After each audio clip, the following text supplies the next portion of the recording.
Alright, let's continue with our life. Cove finished his current bite and let out a satisfied sigh. Oh yeah, this is... I gave him, what is it, fudge? I gave him fudge as a gift. Alright. Alright, I'll stop for now. There's other stuff to do and I can have more later. Yeah, you can fudge me anytime. Spill your dark backstory, Elliot. There was my dark backstory. I was very depressed. And I just browsed image boards for like 4 years without talking to anyone. Fudge you. My bark story. Oh, thank you for the hydrate.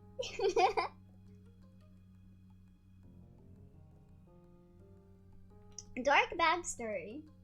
Yeah, so if you ever hear me like calling someone a loser for browsing like image boards, that's mostly coming from a point of me knowing how it is being like that. And that's why I tend to be like, yeah, don't go on those websites. They're really unhealthy. Like, it was really unhealthy. Like, okay, Uboa-chan's not that bad, I don't think. But Uboa-chan still, like, kind of, like, was proud of being hikikomori's. At least when I was around on Uboa-chan, like, there was a bunch of neats. Like I said, they had their own hikikomori board where you talked about being a hikikomori. And, like, a lot of people were proud of it, which, like, makes it hard to, like, recover from it. If you want to go back into society and you want to talk to people, but a lot of it just made you not want to. And I think that's the same for, like, a lot of sites like that, like image boards and stuff. It's, yeah, a lot of echo chambers, bad habits on those places, yes. Very, very echo chambery. Like, if the people you're talking to don't want to improve, it will just make you worse. So you need, like, you need to not put yourself in spaces that will just repeat what you want to hear to you. At least to me. I like getting second-hand or second opinions from people to, like, try and improve as a person. And being on places like that isn't good. And I was in that place for, like, 4 years. And, like, I was proud of it. I was like, oh yeah, I'm proud. I don't talk to anyone. I don't talk to anyone. All I do is play video games. I am living the life. Was something that I would tell myself. But you're not living the life. You're actually very depressed and very miserable. And you're just trying to, like, bury it. Is that how you became perfect? But anyway, sorry about that. Let's play our life. Let's play our life. Alright, I'll stop for now. There's other stuff to do and I can have more later. You smiled at him, relieved that your gift could be enjoyed and not inhaled. Huh? Why are you apologizing? I don't know. You clapped your hands, signaling that your diversion had come to an end. This is our life, beginnings and always. Yeah, this is the oversharing stream. Where you overshare everything about yourself. No, you're right about that. If you're only in a place where you hear what you want, it's only gonna blindside you, so I'm happy you can move past that place. Yeah, it definitely is not a good place to be in. Beginning because Elio says how his life began. The Lisa Remaster came out today. It sounds a little scuffed. Oh, really? Aw, that's a shame. I really want to play it. And always, because we're always here for you. They censored the shit out of it on PS5. I'm not surprised about that, honestly. Sony has been really bad about censorship as of late. I find it really funny, because people still say, like, Nintendo is, like, the censorship machine. But I feel like Sony is more that nowadays. Like, I think so, like, they also toned down 1 or 2 scenes on every release, but it's like racial stuff, so whatever. Yeah, I know like Nekopara got released on like Switch and PS4, and they like used beams of light on the PS4, but they did not have beams of light on the Switch. Which is really funny. Censor was about Brad's friends that had a black child and the ranger that was black and had a monkey sound. Ah, okay. That makes sense then, yeah. Yeah, feel free to censor that. I don't want to see that.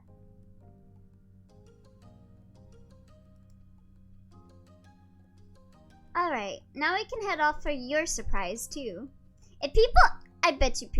I swear to God, people are probably on the internet pissed off about that, aren't they? They changed alcohol to soda for the Joyful DLC. And she can't smoke, and they changed joy to not be pills. Ah, damn. Like, I get it, but that's like... Ah, man. She can still flash people... Bruh? Excuse me? Yeah, I think it's because they don't want Buddy on Joyful drinking alcohol, drugs, and cigs. Yeah, but it's okay if she flashes people. Oh my god. What the fuck is this release? Oh my god. Cove laughed. Yours was a better surprise for sure. It was a real one, but yeah. He grinned broadly, as if the exchange had fired him up even further. Yeah, it's a pretty useful skill. It inflicts like 3 status elements, so yeah. Definitely gonna take you out now. A part of me wants to buy the Lisa re-release and see if I can do a crowless run. And I did that a long time ago, but I don't know if I can still do it. It costs $10 more. Ooh. I'll wait. I will wait. Cove offered you his hand. Yeah, you welcomed it. You took his hand in yours, palm to palm, very lewd. Cove squeezed your hand before heading out the door, guiding you along. As I think they remixed the bass song with the Shenmue sounds. Oh, really? I'm down for dealing with some drink. They literally upped the price like for like 2 weeks before it came out. Oh my god. I'll post a decently comprehensive review of the remake. It sounds not great. Ah, that's a shame. I can be your sponsor for Lisa. My donation is ready. Overtaker. Yeah, I still need to play QUQ.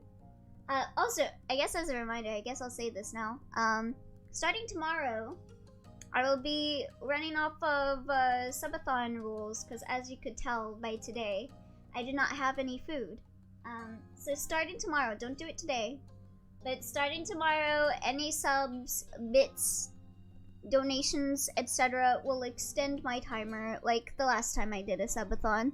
And I have an image that I made for it to keep track of like rewards for stuff, but I will not be showing it on the off chance that nothing happens. Because streams will still go on like normal if nothing happens. But yeah.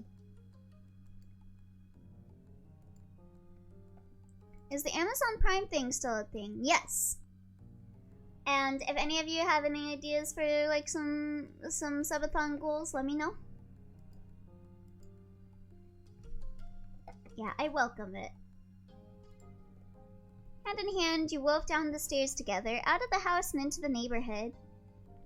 Never did it, so I can give you the Prime. Okay, save it for tomorrow then, Leonix. Save it for tomorrow, then you can get the time extended.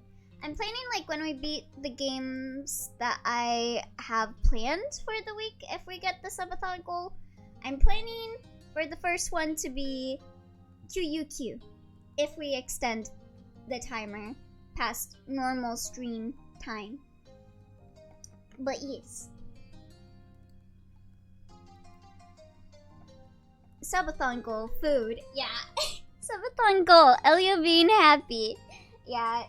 This is all just so I could buy food, honestly. So I'm trying not to do any goals that like require me to spend the money on anything else. So it's hard to come up with good subathon goals with that in mind. So if any of you have anything you'd want me to do, let me know. Cove's car was parked nearby. He unlocked it, allowing you to reach your regular spot in the passenger seat. Cove paused to put what remained of his present safely away before hopping into the driver's seat. He set off, beginning your trip to the third and final activity of Cove's grand happiness plan. Oh yeah, the theater. This better not be fucking Othello. So when I looked it up, there were 2 shows we could pick from around this time. One was a historical romance with nobility, fancy outfits, drama, and stuff. No. That might be Othello. The other seemed like a modern day story. Something set near a lake and at a bed and breakfast with comedy. It's kind of wacky, I guess. Let's go with that one. So? What do you think? I want to see the comedy. Cool. I like the sound of that. Subathon goal. I'm willing to drop free art for a person if they do a certain amount of subs for Elliot. Oh, really? Okay. I will add that as a goal then, Automello. Thank you for wanting to do that. That's really cool. Yeah, I will add that as a goal then. Man, I wish I could donate to myself so I could get Automello art. Yeah, that is a great idea. That's a really great idea. Like an art raffle for Automello's art. Can't go wrong with some silliness, right? I'm willing to throw my hands down and draw too. Oh, really, Linux? Oh my god. Thank you, guys. I'm gonna write a note down for that then. Thank you guys so much for,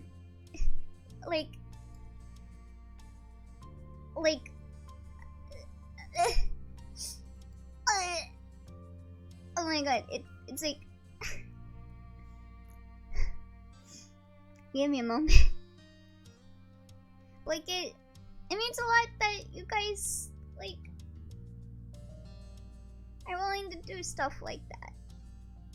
So, thank you. Like, that you want to offer stuff like that for someone. Thank you. I see you as an awesome person I look up to, so I want to help. Thank you. Thank you, Adamon. Thank you for the head pats. Why? Don't puke, streamer. I'm trying my best. Am I a ghost? Are you an Naruto?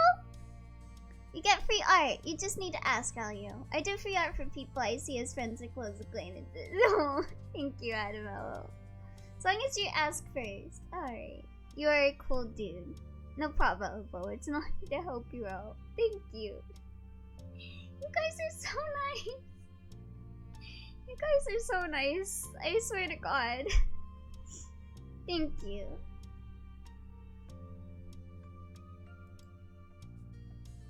Can't go wrong with some silliness, right? Cove chuckled, his mouth pulled into a bent smile. Right. Alright. I'm getting kind of excited. I wonder what it'll be like. I haven't seen a live play before. You guys are so nice. As a wise guy once said, chat is a reflection of the streamer. Bruh! Bruh! Try! Maybe a sub-goal could be Gartic. That reminded me. Let me pull up what I had written down already.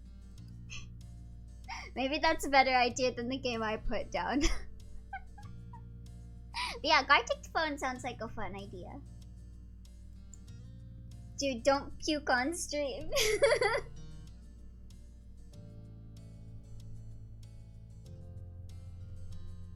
Thank you. Yeah, these are what I had written down. Let me pull it up. Where is it? This one. Chat chooses my PFP. Chat decides new sound alert. Chat tweets for me. Tier list stream. You laugh, you lose challenge. Karaoke stream. Cooking stream. Drunk stream. And then chat. The Discord eroge stream. Maybe Gartic phone is better than that. Streamer is really nice, but suffers from mental issues. Oh, another sub-goal is we can do a watch along. Oh, ooh! That is a good idea too. Watch analog horror vids. Did I hear pilk? What? Why pilk? Wait, what?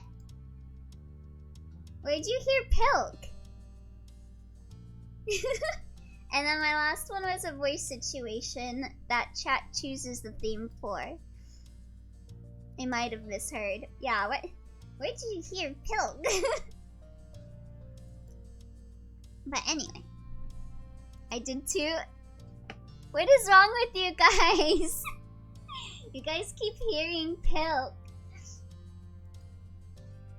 I'm getting kind of excited. I wonder what it'll be like. I haven't seen a live play before. I have. I haven't been to a performance before either. I have. I am a theater kid. I have to go to... I have to go to see plays. It's part of my grade. I didn't hear Pilk. I heard Eroge, which still, huh? Yeah. I was gonna do a Discord Eroge stream if we reached like a high enough sub. And it would be like chat can choose which one that I own for me to play. Why Eroge? I don't care. I didn't care. That was just, I don't know. High enough sub, but what about high enough dom? But yeah, I will do Gartic Phone instead. I'll do Gartic Phone instead of Eroge.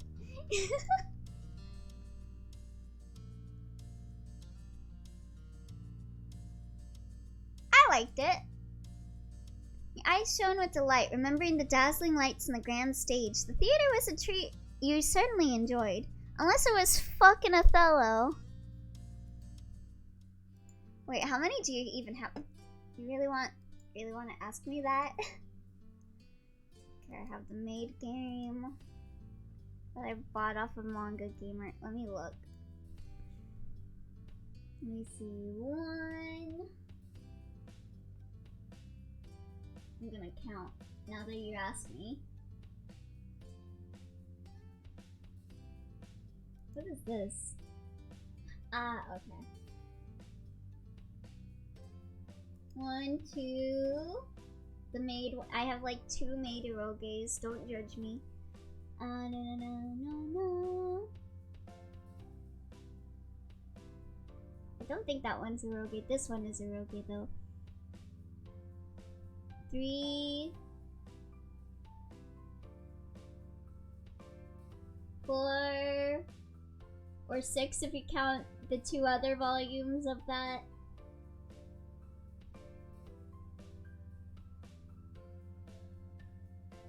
5. Or 9 if you count the other 2 games that are part of that series. 5. 6. 7 if you get the patch.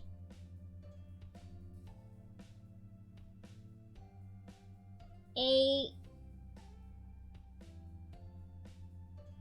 9. Wait, I don't actually know if that's eroge. I know that's a Yuri game. But I actually don't know. Does anyone know if Flowers Le Volume sur Printemps is an eroge? I don't actually know. No. Genital jousting, I guess that could be an eroge.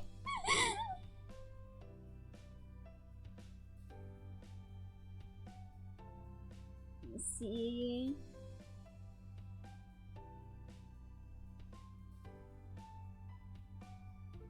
That's not... That is not one. 10. 11 if you get the patch. 12 if you get the patch.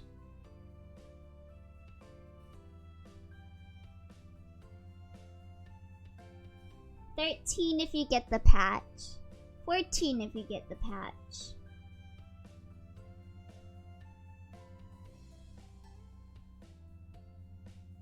15, or no, that's not one.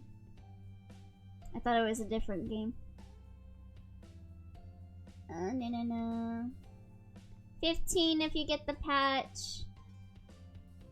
16.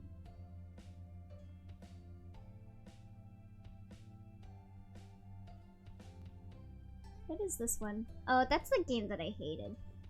That's not an eroge.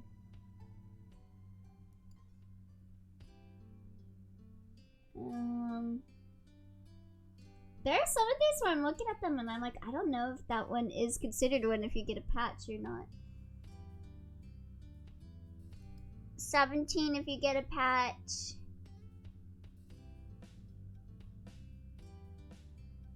18. 19. All the Nekoparas, 20.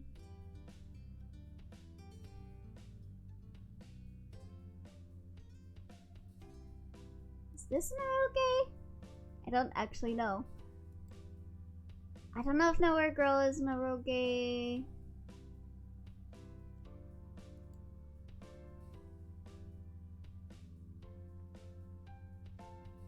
I got at least 20. I got at least 20. I think that's enough. I don't need to count anymore.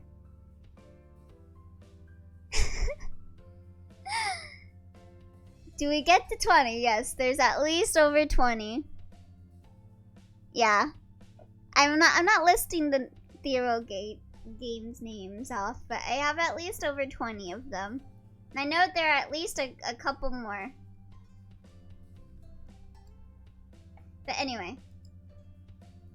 The rest of the drive flew by, and soon enough you were at the theater with Cove by your side. Tickets in hand, you both went inside.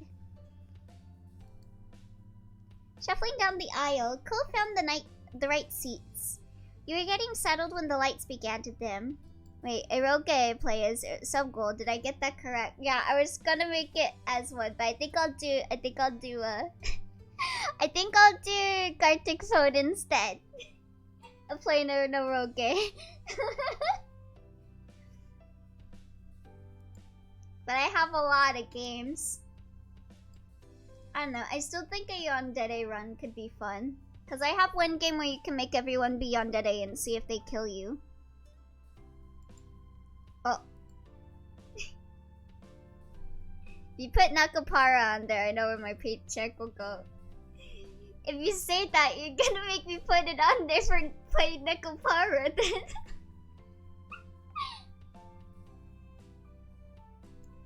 Yeah, I don't mind playing Nakapara. I will do it. Alright. Huchi! Huchi! Huchi! Huchi! Huchi! Huchi! Huchi! Huchi! Huchi! No matter what on that pole wins, I will not be there. What if it was Fate Stay Night? What if it was Fate Stay Night, dwarf? What if I played Fate Stay Night with the patch? Where they refilled their energies? What the heck did I open stream to? We're talking about Eroge. Probably the most bonk-worthy target here, and I admit to it proudly. Good luck getting that to work on Windows 11. I've had it worked before.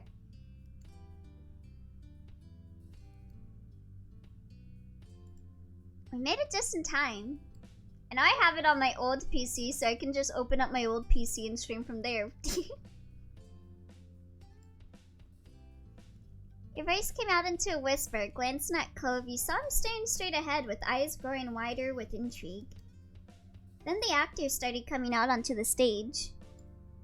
The show set the scene, telling the story of a married couple, and the bed and breakfast they inherited.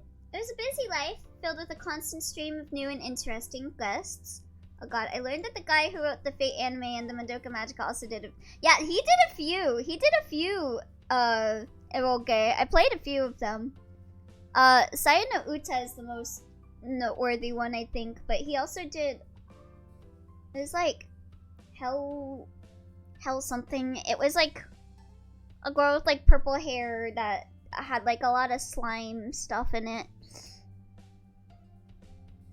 Don't forget, I'm also the head maid, being the most closest to the master. I blame Elio for corrupting Pika.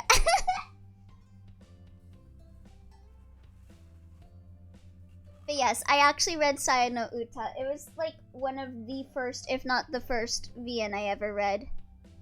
I remember checking his wiki and apparently, yes, I think he was the director for Lamento? Which makes sense, because I heard Lamento is very fucked up. dramatical murder stream. So I know Uta was on my list, but I was not aware it was Naroge. Yes. Yes. It has non-consensual in it.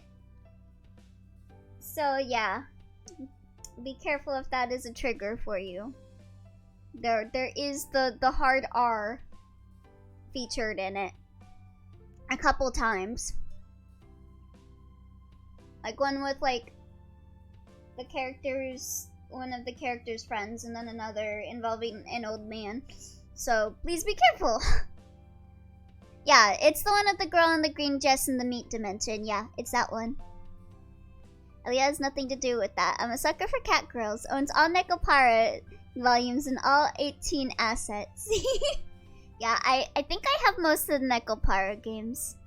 I read the summary of that one. It sounds so fucked up. Yeah, it is fucked up. Yeah, so I know Uta is very fucked up.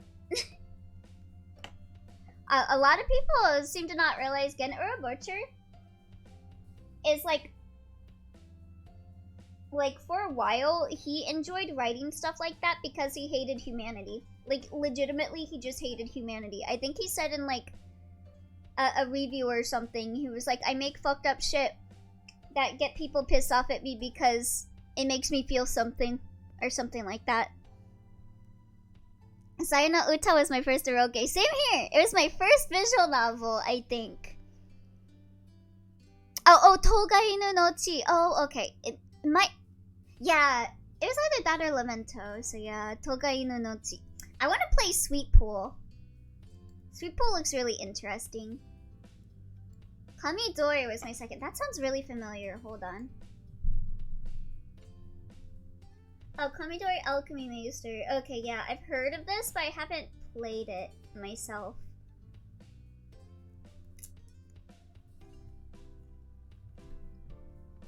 Yeah, I really want to play Sweet Pool. I really like the Nitro plus Chiral games. I like when... Oh, okay. Oh, he did Lamento, Tokai no Nochi, and Sweet Pool? Wow, Genara Butcher did all three of those?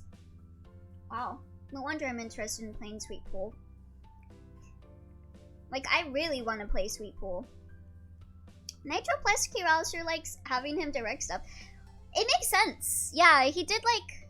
Sayano Uta is also Nitro. And Hellblade or Hellbinder or something like that was also a Nitro plus game that he directed. Yeah. He's the big Nitro plus Kiral guy. But yeah, you know a Nitro plus Kiral game is fucked up. Cause like it has a lot of gore in it. A lot of the Nitro plus games have a lot of gore in them. Which is why I am interested in playing them. Cause I like the gore ones. Anyway. Hand in hand with that were the shenanigans that plagued their business. But that never stopped the couple. They intended to tackle any problem. I'm glad you just know what that intrinsically means. Stop talking about eroge.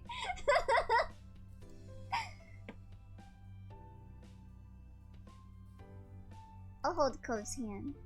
In the dark, you found him easy enough. His skin was warm under your touch, and Cove sighed contentedly at the feeling. You became absorbed into the story and performances, and you weren't the only one.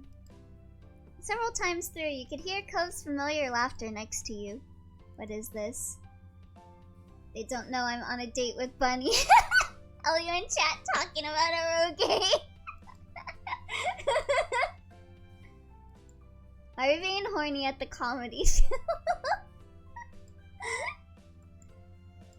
IDK man. When the play finally came to a close, the audience broke into applause. Cove clapped for the actors until the noise died down. Is this the theater that Twi went into that one day?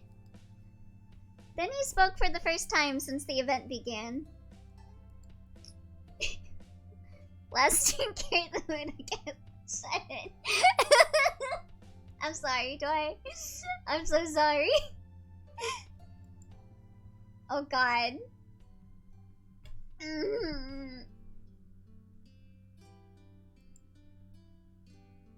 Well, If it isn't my own actions resulting in this. Can Cove handle horror? I feel like it's pretty vanilla, not gonna lie, yeah. Hold on. Who are the devs for this? 1 second. GB Patch. GB Patch. GB Games? It's either GB Patch or GB Games. Hand in hand still, you followed Cove out of the theater. The sun was hanging low in the sky. I had so much fun. I can't believe what a good time that was. I'm trying to figure out where they're from or based out of, because who the fuck claps after a movie? It was a play, Dwarf. They went to see a play at the theater. You gotta clap at a play in the theater. That feels like an American stereotype thing. Oh, a play, fine. Yeah, it was a theater. So they didn't go to see a movie. They went to see a play. Which makes sense why they would clap. I would get angry if people didn't clap at a play. You gotta cheer for the people that are acting. Especially if we go to see a high school play. Why are we getting horny at the play? But really, I might have to come back sometime to see the other one. If it is Othello, I am not going back to see it. Cole scratched at his cheek contemplatively. I sort of thought it was gonna be harder to keep up with. What's the phrase? Suspension of disbelief? Oh yeah, I forgot that one of GB Patch's coders released free code for pronouns recently for other Ren'Py users to use. Ooh, that's nice. It reminds me of the play I had to watch in high school. Oh, wait, which play was it? What's the name of it? My English teacher as well. Yeah, my English teacher had us watch plays too, and I was like, bro, I already had to go see that play for my theater major. The actors are right there, putting on a show. I thought it'd be too much to believe if it was really happening. It was a theatrical adaptation of The Graduate. Ah. Yeah, I know I had to go see... Midsummer Night's Dream, 1984, oh god, I'm trying to remember the other plays I went to see. I felt like a bunch of them. And they just like, The Dog in the Night Sky or something like that. It was something like that. The guy slept with his girlfriend's mom. What? That was part of the play. What? Excuse me? I thought my school having 1984 was some crazy. Not bad. I felt more into it than with a lot of movies. I could totally picture the world they lived in. Amused, you nodded along and listened to Cove's animated commentary. I'm still thinking about it, even though it's over. Imagine if that was us. Working together to run a little place of our own and dealing with all those crazy guests. People would come and go as they're passing through the area, giving us new stories to tell. Oh, that reminded me of this other play I saw that was like, it was all set at a bus stop. I think its name was actually Bus Stop. I'm not even lying. I think I tweeted about it when I had to go see it like a couple years ago. I'm just standing here waiting at the bus. I swear I tweeted about that before to like Jackie and stuff. I don't know if Jackie still remembers that I went to go see a play called Bus Stop. That was quite a while ago.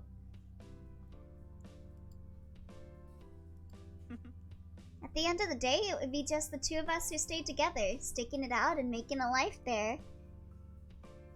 Did you read The Curious... Oh, that was it! That was it! That was the play, actually. The Curious Incident of the Dog in the Nighttime. That was the play that I had to see. Yes, that was the play. That was one of the plays I had to see. I don't remember it, to be honest, but I do remember just tweeting out the lyrics together. Where am I going? You know, I don't know. I guess I just go where the English class goes. I unironically want to know the name of the Bus Stop song. It is literally just Bus Stop. That is literally the name of it. He had stars in his eyes as he fantasized about the events of the story. I would love that. Are you envisioning us being married like the couple in the story? You raised an eyebrow accusingly, but your tone left little room for doubt that you were teasing. Well...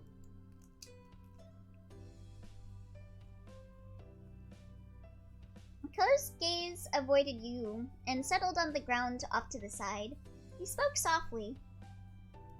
I mean... Like you said, it is a part of the story, so it'd be wrong to throw that out, right?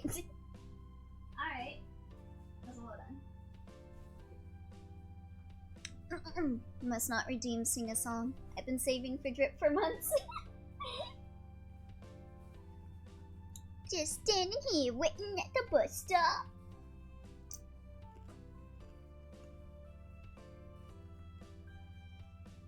His mouth pulled into a small smile, and after several heartbeats, his gaze met yours, making your skin feel hotter. I can buy drip for you anytime, just ask. Oh! Okay, it is karaoke time. Okay, hold on. Let me get this baby up.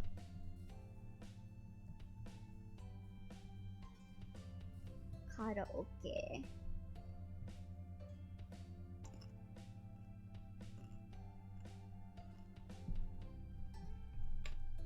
I wonder if someone did a karaoke for it. Okay, I'll just sing it. I'm just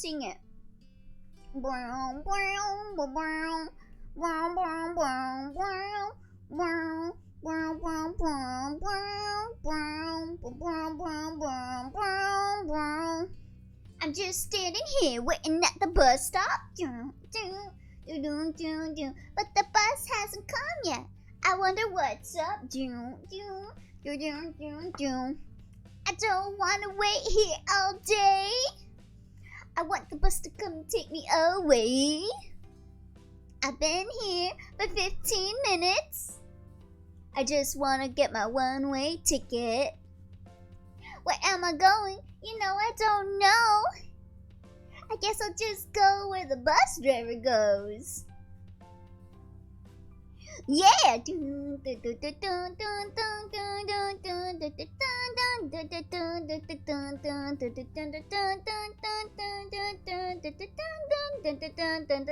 Where am I going? You know, I don't know. I guess I'll just go where the bus driver goes. Where am I going? You know, I don't know. I guess I'll just go where the bus driver goes. Where am I going? You know, I don't know. I guess I'll just go where the bus driver goes. Where am I going? You know, I don't know. I guess I'll just go where the bus driver goes.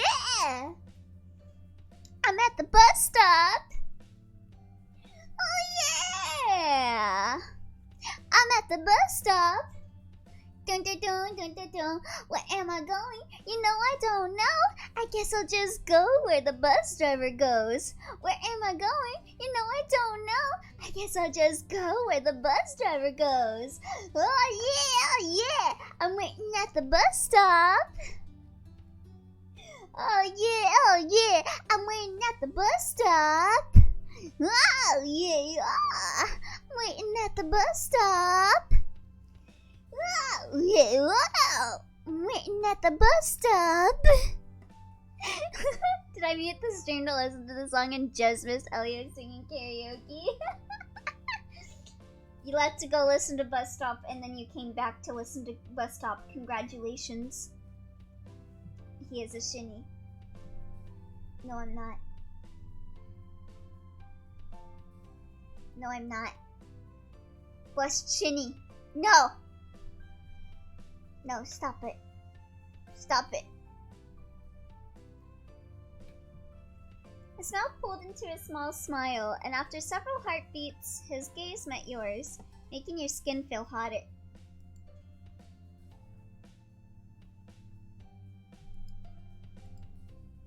Excuse me? But you are. But you want me to do color wheel? Here, I'll choose someone with green hair. Here you go. Thank you, Lilianix. Boy. Timid. Wait, hold on. I just saw something in my work chat. Give me 1 second. I need to check something real fast. My work chat has been really active today, so I need to keep up with it. Green stays, thank God. Don't thank God. One of my employees is looking to find a home for 2 kittens. I wish I could have the cats.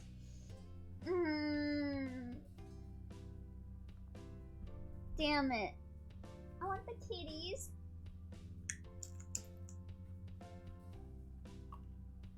They're so cute.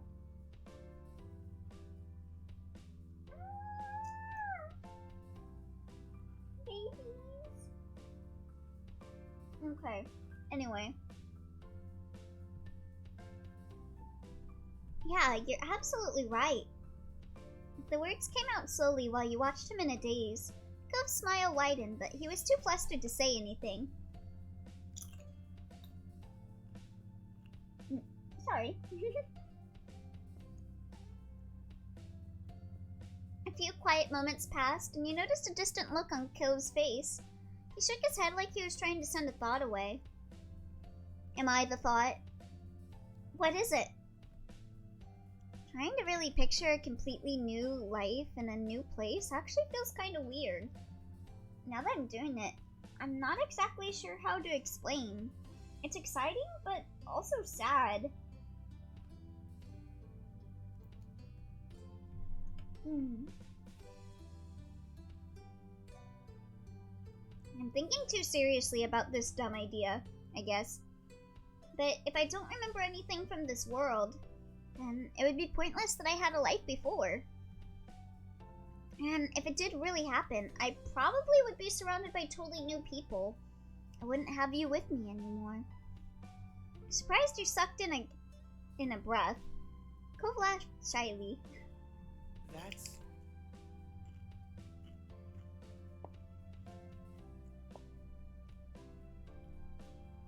I'm so sorry if the sounds of me eating, bothers anyone, by the way. Okay, I think it's been enough minutes to stop being sin. But you know, I'll keep the ash. I'll keep the ash on. I'll keep the ash color palette on. It's settled then. There is sound? Eh? You guys not here?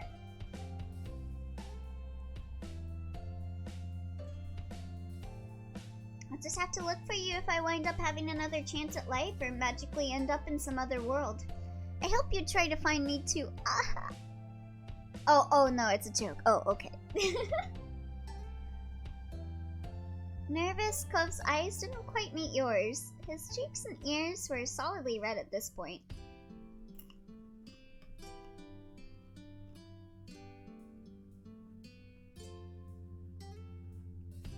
Oh, okay. You can't hear the eating noises. Okay, got it.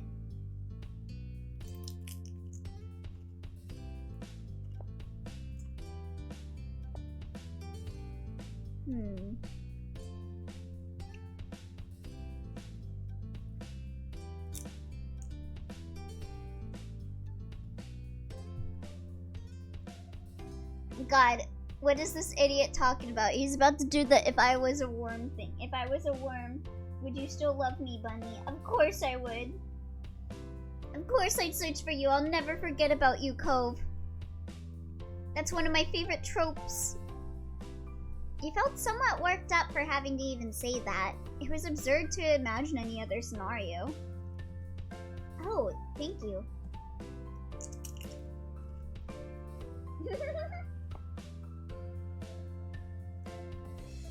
Billions of people on Earth, and you found the one person more of a bottom. Excellent.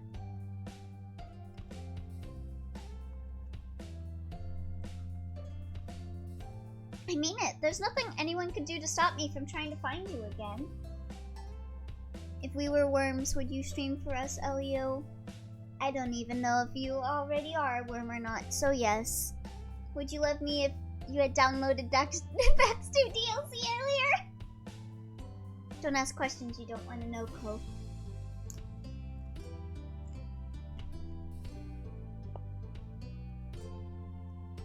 In that case, it'll work out after all. He took a deep breath and stretched his arms high over his head. He then turned his head to your direction and pointed with his thumb to the car. Cove, if I was a vermin, would you squish me, mommy?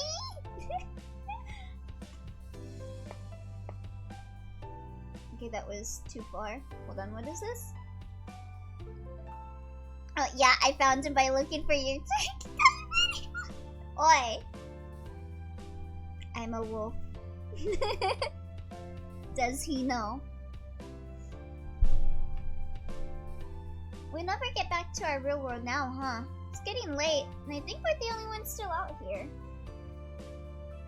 You spun around, getting a good look at your surroundings. Cole was right. All the other cars that were out here after the show ended were long gone. How did I miss that?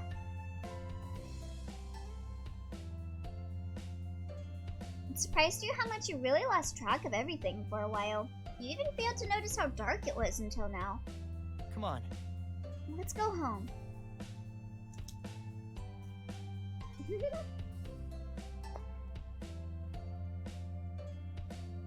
Does he know?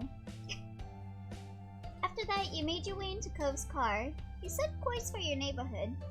Your legs felt stiff from standing still and talking for so long, but it was worth it. On the return leg of the journey, you felt Cove lapse deep into a world of thought. Typically, even when conversation was exhausted, his eyes would flick to you occasionally, and you'd exchange smiles and other such gestures.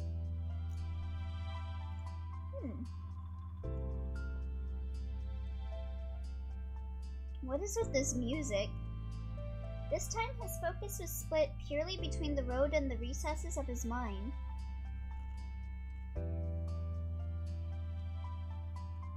But as there was no sign of trouble on his features... Oh, wait, what? But as there was no sign of trouble on his features, so you were happy to let him mull over whatever he needed to in peace. The trip drifted by in a comfortable silence. Funny. Before long, you went back in the neighborhood. You each left through your respective sides, and Cove stepped around the vehicle to stand with you.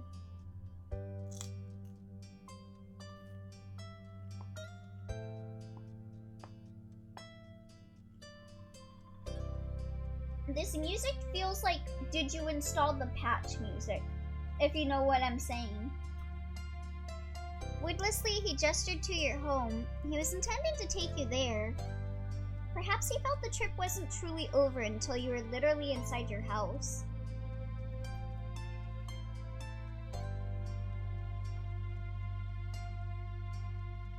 You contentedly continued to go with Cove on his whims, and you went inside. Once under the light of your living room lamps, his eyes locked onto yours. Thank you. Okay, sorry, I'm done eating now. Bunny, I know all of this was a lot, but I really did have so much fun. He grinned in an almost conspiratorial way. We really did it. This whole entire dumb plan of mine. I was happy it all became a reality. I hope you're happy too. Courage is the power that turns dreams... I fucked it up. Courage is the magic that turns dreams into reality, Cove, so of course I'm happy. I've never been happier. The smile he wore was small, even restrained compared to some of the grins he'd flashed earlier, but it was imbued with a calm, comforting contentment. In this moment, he was as joyful as you'd ever seen him.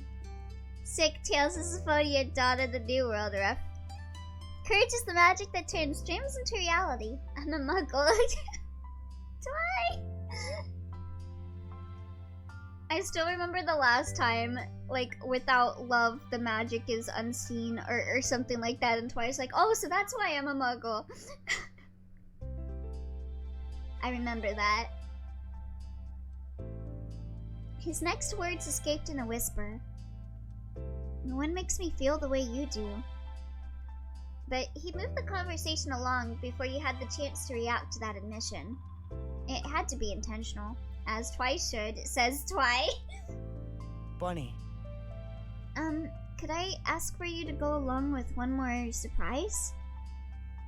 His voice was gentle, even as he implored you for a little more. The question itself was a surprise. He's gonna propose to me, isn't he? Another? You could hardly believe that there was even more hidden up his sleeve. Cove chuckled quietly, nodding his head ever so slightly. Magic can only be seen by those with love or something during Umineko. Yes. A new one. I think I don't want to go home already. Not yet. And going back to one of our usual spots sounded fantastic after all this new stuff we went through. Yeah, I didn't mind that. I'm not ready to let you go yet either. But I've learned you got a weird definition of surprise over these past few days. Coming from you, a request like that isn't a surprise at all. That's why I didn't see Beatrice during Umineko. Without love, it cannot be seen. Damn, I guess I don't have love because I didn't see Beatrice. You smiled brightly back at him. I guess we're all loveless. Yeah, you're right. I'm bad at surprises. What a surprise. The two of you laughed together over the silliness of this entire mini-adventure Cove had concocted. Thanks for saying yes, anyway. You walked down your usual path, side by side. You trodden the same path many times. By all rights, the novelty should have been long gone, but you found fulfillment in every step you took. Magic without love cannot be seen. You were sure you always would, with Cove supporting you along the way. Whether he was near or far, it didn't matter in the end. He would always be there for you. Near or far, wherever you are. Insert that whole Kingdom Hearts spiel. With this plan of Cove's drawing to a close, you might have expected to feel a little wistful. It had been an exciting few days, but there was no need to yearn for what had gone. After all, you knew that the two of you would always find new ways to bring a smile to the other's face. It's what you both did, and you were looking forward to new surprises already. Alright. Well, it looks like we are all done with step 3. I see Elio remembers the friends in our heart are our powers field. Damn, that was a time, if I say so myself. Yeah, let's see how everyone gets when they're older. Moths bounced against your window, attracted by the light of your room. A siren call in the slowly darkening sky. Just as the day was coming to an end, so too would summer. Wait, does that note saying hang? Yes, it does. But it's not the hang that you like, Adamello. It's just hang out with your friends, like shoot the breeze and all that. Not you slowly open the door to Sayori's room hang. Liz would be moving back into the dorms before long. Luckily, Lee had been able to come stay for a short trip before her own new journey began. She'd officially been accepted to her first choice college a few weeks ago. This was her last chance to see you all in person for... Dang it, before I can make my joke. You flicked through the plans for the next few months, realizing that you didn't even know when you'd next have the opportunity for everyone to be in the same place again. It was hard to think that you'd likely be seeing even less of your cousin going forward, but you were delighted that she was pursuing her dreams. Well, if you really want to see all of your friends and family again, all in one place, just get married. Then they have no choice but to show up for the marriage. Well, Bunny, this sure was the start of our life beginnings and always. While you were still with each other, your family was gonna have dinner together. As ever, the Holdens were tagging along too. I wanna go to a tropical place. Chinese is good, but tropical place sounds fun.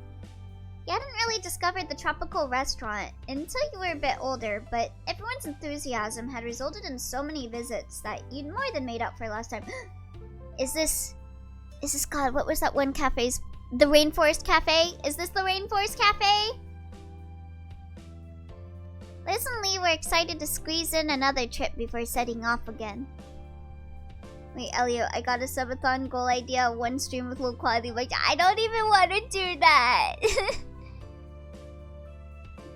I want to get married someday, but man, I sure hate the idea of a wedding. Yeah, God. I appreciate your effort. I'll hydrate the bun and stuff for you. I can buy like 7 low quality mic chons you can ask me to redeem. Oh God, no! Please. Have mercy. You imagine Cove is feeling relieved to visit as a guest rather than a server. Oh yeah, this is the place you used to work at. Technically, you were getting ready to go out, though your mind was only half on the task. I'm so glad I'm saving money on a wedding by being maidenless. It was a pleasantly warm evening, the kind that epitomized the vacation feeling, and you were in no mood to spoil it by rushing around. Yeah, if you don't get married, you have less things to spend money on. You don't have to spend money on a child's tuition or anything. Yeah, being single sounds like the best. Please, Jackie, I'll do anything in return. Please, no. I think 87 shinies are better. Did you just do the math for how much shinies would cost? Oh my God. It was strange to think that summer was coming to an end, yet you wouldn't be returning to school. That pattern had been in place for as long as you could remember, and had come to feel like a natural rhythm, as inescapable as the coming of the tide. Yep. This is the first time that you're gonna be able to set your own tune. Whatever came next was entirely up to you.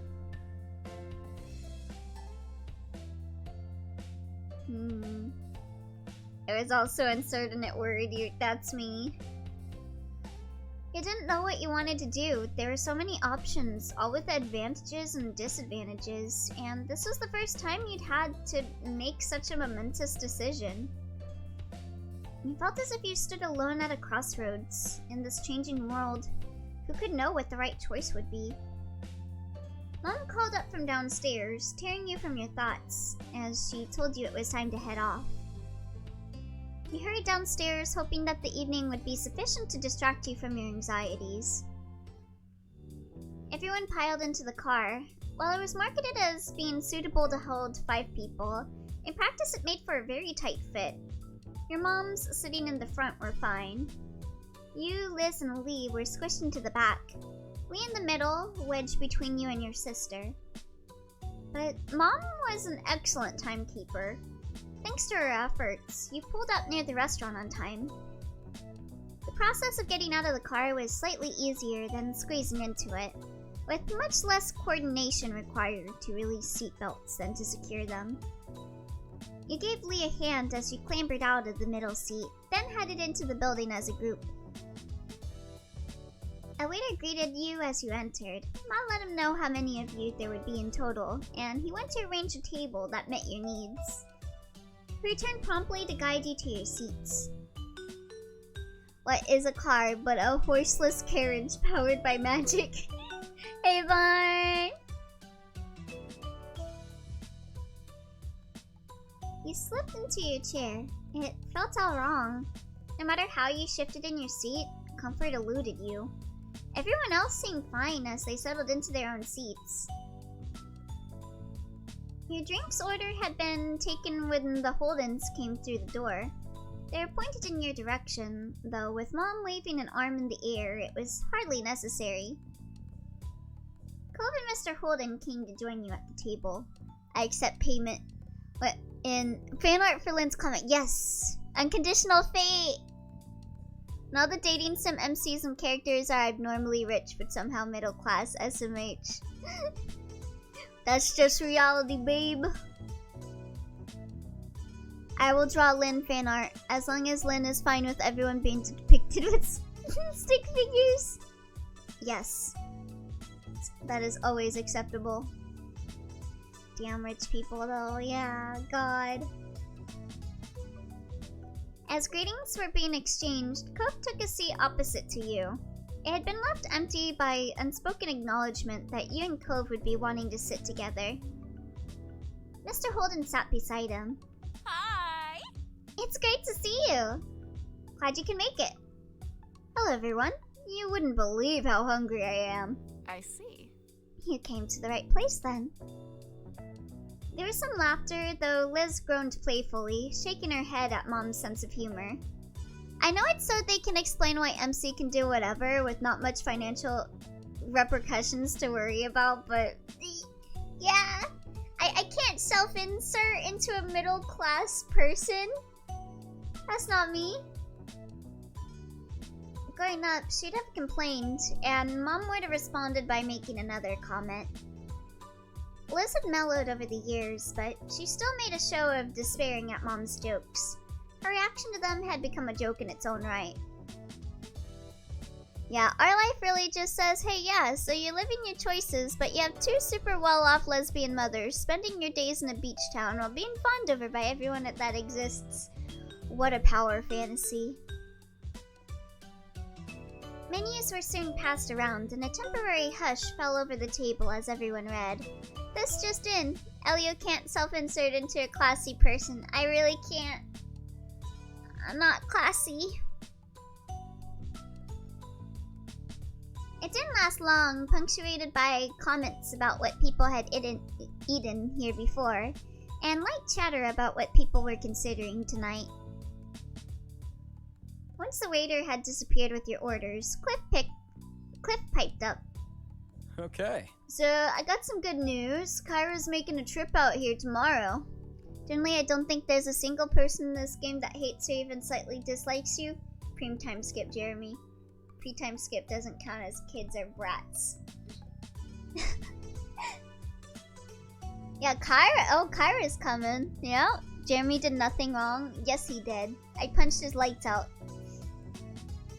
Me playing my life beginning and always, wow, MC has more of a childhood than I do! Mood! Yeah, people who lived where Baxter lives now. Oh yeah, those guys too.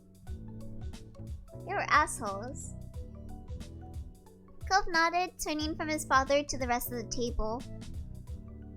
Yeah, we talked about it and figured this is a good time for everyone. Very nice. That's great! Everyone reacted positively to the news, though Ma looked wistful. That's a shame. If only we'd known. Here we are, having a big meal without her. If we'd waited one day, she could have joined us.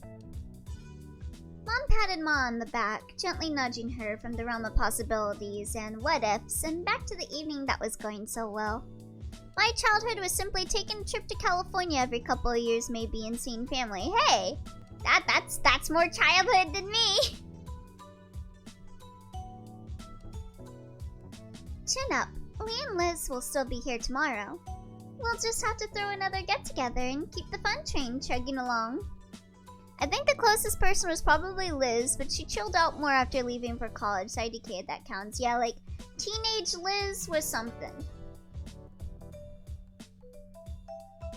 Na smiled warmly, taking Mom's hand in hers. Everything else required me to walk on train tracks nearby my house. It's true, there's plenty to celebrate right now, but there'll be more good news and good times on the horizon. Right. And speaking of, that's not all we've got either. Mr. Holden's eyes were alight as he sat up straight in his chair, face angled towards his son. He barely let a beat go by before nudging Cove with his elbow, pushing him to follow up on the announcement. It was the very picture of a proud papa. Wait, what's going on? Oh, I know one person. Me. I hate Bunny for his interest in Baxter, and Cove is right there. You're not a character in this game though, Twi. As much as you wish you could be so you could seduce Kyra. Siblings are simply brats as well. I threw hands with my older sister multiple times in genuine hatred, and now we're simply chill. Cove shied from the limelight, ducking his head down and staring at his lap as he stood. Well, It's just, I've switched over to working full-time instead of only part-time. Plus, I've been looking at apartments. There's a few I can choose from. God, I wish that were me. Not with that attitude. He flicked his gaze up at everyone around the table, a smile creeping over his face. Hey, I'd be fine with just breathing the same air as Kyra.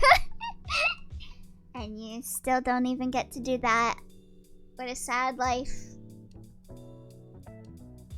I'll be pretty busy going forward. Apartments. He was moving. Cove was gonna move out of his dad's house. After 10 years, he wasn't gonna be your neighbor anymore.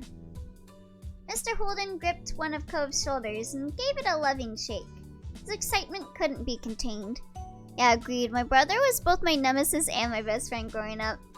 Y'all already know my relationship with the girl that was my mom's boyfriend's daughter. And how I tortured her. Incredible. Cove's actually gonna make it to adulthood. It's a miracle. Mr. Holden leaned back in his chair, staring up at the ceiling in mock wonder. Without condemning or condoning, I understand. I will condemn and I will condone. Twy. I'm so glad.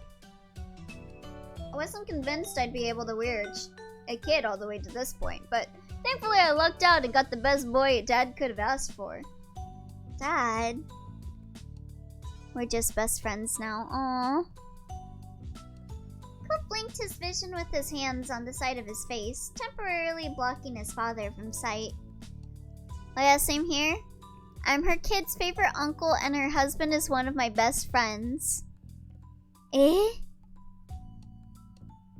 Despite his genuine bashfulness, which left him unable to meet anyone's eyes after all the attention thrust his way, he was happy.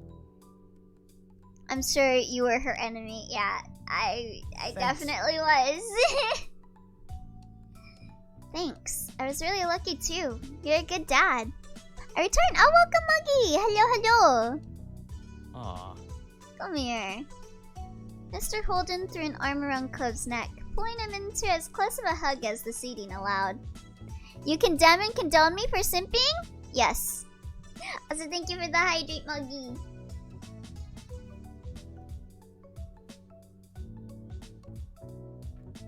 I'm gonna have a bite of my nacho, too.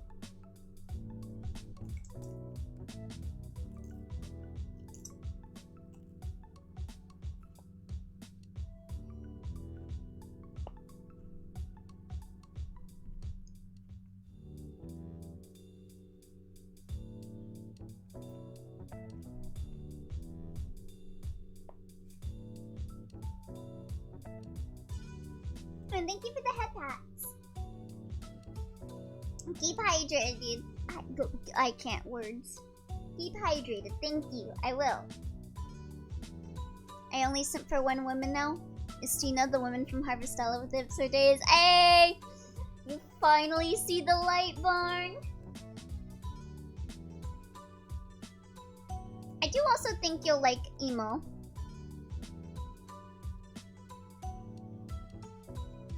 Just all the girls in Harvestella are great. But yeah, I was on the verge of marrying Istina until I found out Braca was a big soon.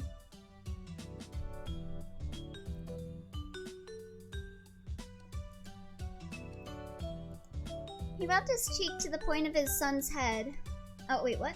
He rubbed his cheek on the top of his son's head while Cove chuckled, accepting the affection with good humor. I'm gonna Google this character for normal reasons. Christina's great. I love her. He looked around at the faces of the company here. He'd been on this journey with everyone here for years, seen them falter and grow, and they had watched you go through the same. Cove was leaving his family home. Liz was heading back to college, while Lee was starting at hers. Oh, okay, so she's got her own place now. Purely for research purposes, of course. Yeah, God, when you get to doing Istina's friend events or whatever, a lot of her friend events really feels like Persona 4. Big Persona energy. You were staying close, but it was clear you were all heading in different directions, to different destinations. Some near and some far, but it wouldn't be long until you were all going your own way. Ah, she's so pretty. Guess I should play Harvestella at some point. Yeah, I love Harvestella. Harvestella is great. Also, I need to tell you guys. So yeah, a while back, Barn played Harvestella, but he didn't really get into it. But he tried it again and he got into it, which made me really happy. But I found out last night he named one of the fairies after me. The like most annoying fairy.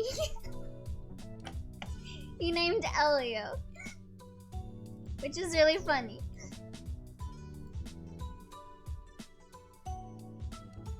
Though it was bittersweet, it wasn't all bad. You turned your head to the side, wistful, not wanting to spoil the evening with your troubles. You're glad that everyone was succeeding, but the idea of splitting up gave you a twinge of regret. These people had been key pillars in your life.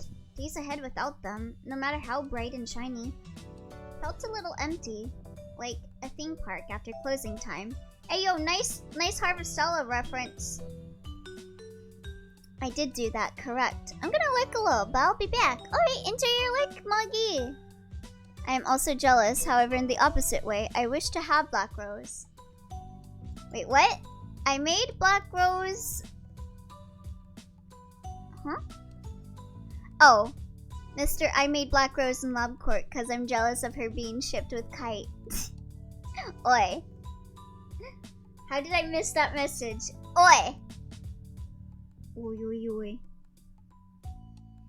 You're living on your own, Cove, but you're a stay-at-home wife. How are you gonna pay the bills?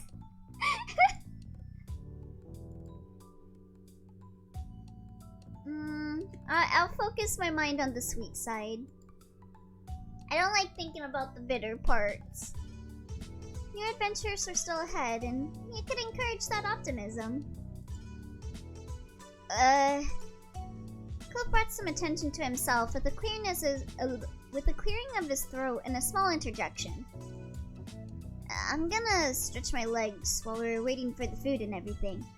Sure. Sure thing, bud. With a tiny smile, he nodded at his dad, but the lightness to his expression faded when he moved to face you. Wanna come? He was attempting to be subtle, but there was obviously something on his mind. Something he wanted to talk to you about alone. Do you want to break up with me? 'Cause you're moving away? You watched him with concern as you rose from your seat. Yeah, I'll go. Take care. Yeah, but you wouldn't tell Kite over it. You wouldn't kill Kite over it, would you? Remember that Elio is reading. Oi.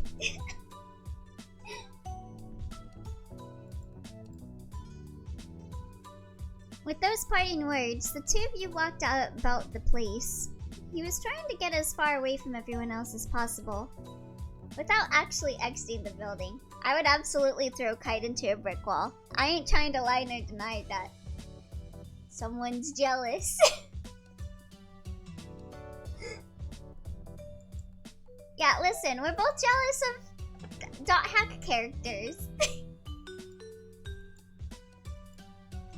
I'm jealous of Black Rose both because Barn likes Black Rose and because she's like shipped with Kite, and then Barn's the same way with Kite. Someone's jellyfish. He hadn't admitted that was what this was about, but he didn't need to. Cove started pulling on the hem of his shirt. He turned his head back to face you, but it was an awkward movement. Well, I wanted to talk to you one-on-one about all this. You know, my work, moving. We are simply two sides of a really mentally deranged coin. Specifically the 1958 penny. Why the 1958 penny? What's wrong with the 1958 penny? I mean, it was coming before, but now it's pretty much here. It should be okay, right? Cove stopped picking at his shirt and seemed to respond well to that response. He was relieved you weren't upset about it. I don't know if I ought to be jealous of Kite too, since Lynn had a crush on him too. Mostly because he wrote Kite Genus fanfiction as a kid, and I'm like, no, I don't think I wanted to kiss Genus any point in life. I love the little video that Lynn showed of Genus X Kite. Because Lynn was a Genus kidney. That was great. I'm glad you think so. But then he looked down and his brows furrowed. You saw his hand shift away from his clothes to instead rub at his arm. Are you going forward to it? Are you looking forward to it? I am. I mean... Well, I'm trying to be. Because 1958 is the year that President Richard Nixon visited South America, which sparked protests and rioting. Wait, but how is that related to the penny? Which is similar to how you acted as a child with Kite when Black Rose existed. Also, thank you for take a moment.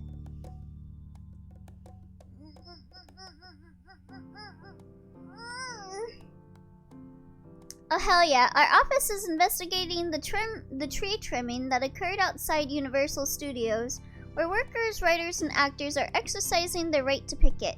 Tree law, tree law, tree law. Wait, what tree law? Nani? He ducked his head further and you saw his face start to redden. Damn, destroyed? But it's scary. I don't want things to end. I fucking love tree law. What is tree law?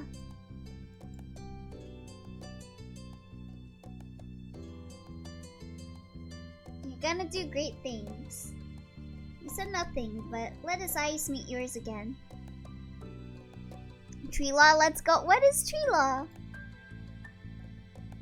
Cove then turned his head away and wrapped his arms around himself. He felt a sudden chill that definitely wasn't caused by the air conditioner. People truly fuck around and find out with that? Eh? That's... It's happening, you know? When I talked about earlier this summer, the world isn't gonna keep us together anymore. It'll all be up to us now. But everything is still gonna be okay, right? We're still gonna be okay? TLDR, the dumb fucks at Universal trimmed all the shade of the trees across the street where people were protesting.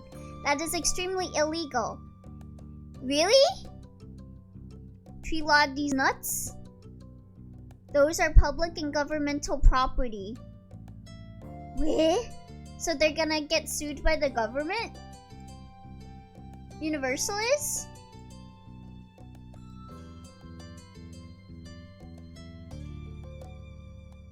I'll keep calm.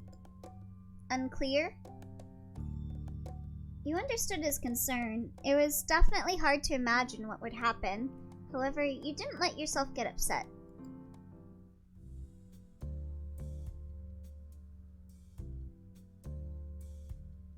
I'll make sure we always are. You were gonna keep things up. There's no way you were going to let this fall down the wayside. Cove laughed with a delicate smile on his face.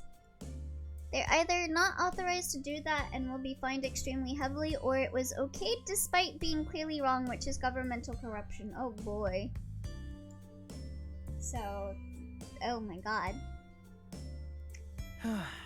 Okay, you win. I wanted to prepare myself for the horrifying unknown, but you're kinda giving me no choice but to be optimistic here. His eyes sparkled with mischief. It focuses on how people are able to grow trees on their property, and if someone were to, IDK, chop down or affect someone's tree without permission from either the owner of the home or the permission of the local government, it is a big fine. Let's fucking go! Universal is getting fined! In Utah, the fine can be up to 3 times the cost of the tree itself. And if it's a rare type of tree, you're boned. Ooh. Oh my god. Strong armor. Case like this in Seattle, neighbors cut down 153 trees for views of the city. Trees were on public land on a slope vulnerable to earthquakes. They had to pay $800K for tree restoration. Oh my god! Remind me to never cut down any trees.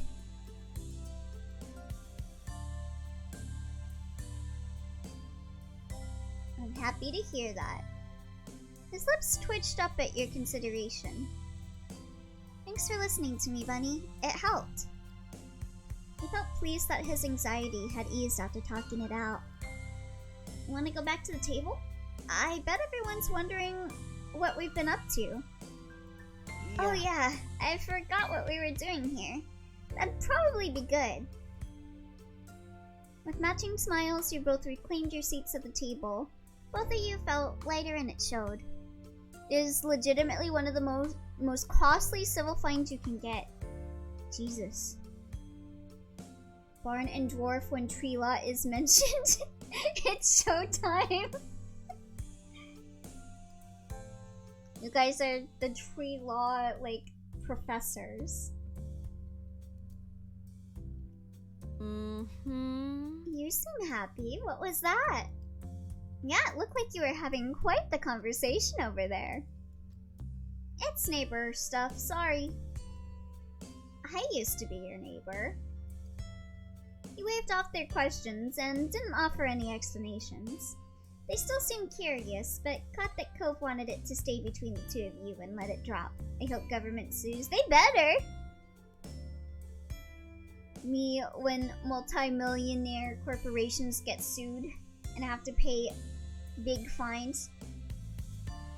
Ah yeah. Ah yeah. Things relaxed and you took a sip of your drink. Lee idly tapped the table and got your attention. I'm so excited to try this place. We got 2 tree law professors and 1 invisible number professor. Yeah, that's me. I mean, big fines are just a slap on the wrist for them. I'll take anything as long as they suffer just a little bit more. I'm not sure if I've ever really eaten here.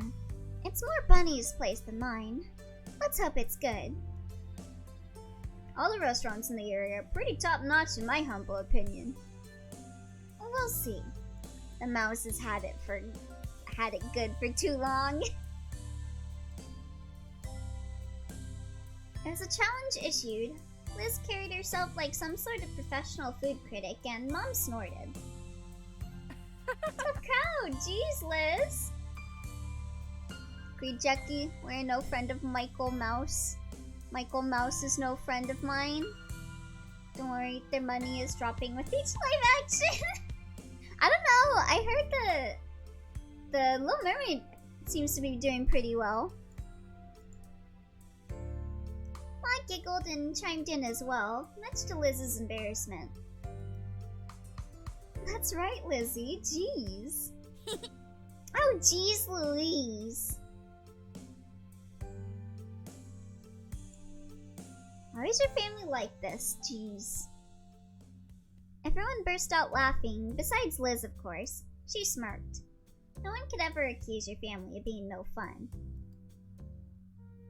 Night fell soon after everyone finished their meals, and before you knew it, you were standing in the parking lot, saying your goodbyes and packing up the cars to go home. Damn, I'm trying to do an Umineko meme, but I need to think of a non-spoilery character reacting to a thing. Oh, really? After the last of the chores were done, your family spent more time together. You then had some extra time and decided to... Okay, I'll call Jeremy. It had been a while since you got his number from Shiloh, but you never actually attempted to reach out again so far. You thought this might be a good moment to go for it. You had absolutely no idea how this conversation would go.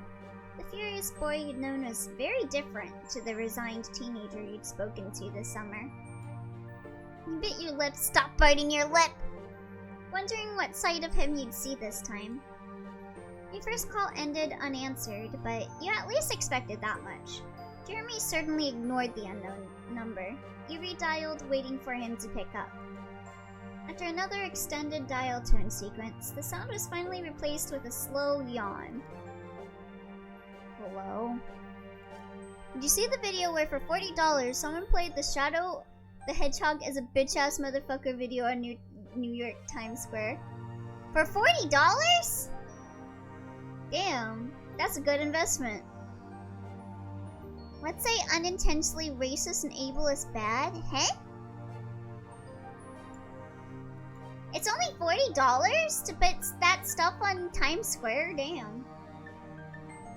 Hi, it's Bunny. You're actually doing this? Bunny, haven't you suffered enough? Maybe I should just do the spoiler character I'm thinking of, since she doesn't even show up until episode 6, and she's not super important to the overall mystery. Oh, okay. Let me see. What is this? The app that lets you spend $40 for 15 seconds of Titran Trom time in Times Square didn't have a fucking profanity filter. LMAO. Oh my god. I love that. I can't hear the volume for some reason, but that is beautiful. I need to put up an ad for myself on the New York Square. Enjoy, my children. That was edited. You don't get audio. Damn it.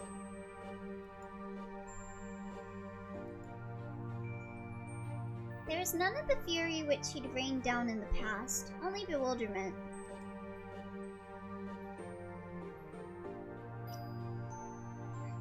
I'm a glutton for punishment. Why is this happening?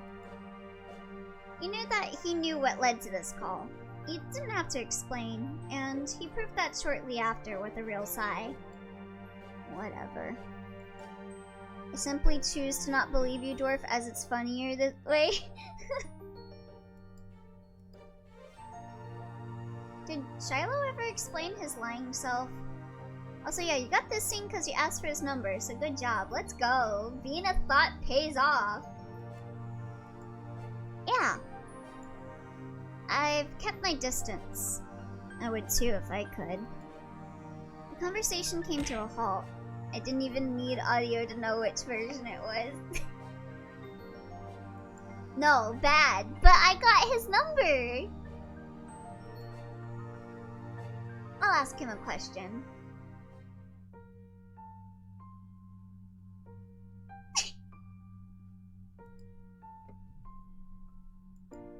Been on any dates lately?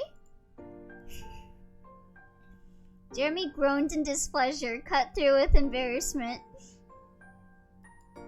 I don't want to talk about that. Cool, Jeremy. To your surprise, Jeremy piped up with a question to you. Give me back, Cove Holden. Are you that bored, or do you honestly have some kind of interest in me as a person? I'm interested in you. You're an interesting person. Huh. Wow. You are simply awful. Cove deserves better.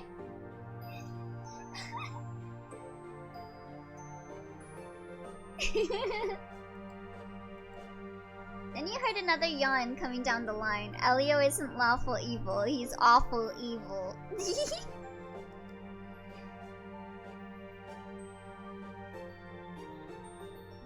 Thanks for talking to me? You expected the call to end there, even had your thumb hovering over the button to finish the call, but Jeremy's voice stopped you. Bye. I think it's weird we actually talked to each other yet again. Makes no sense, but it's not worth having a problem with. Bye. With that, he hung up. It had gone better than expected, and there was truth in what he said. I would have thought that you'd reconnect like this. Life is full of surprises. Elio, don't do this, Elio, holy shit!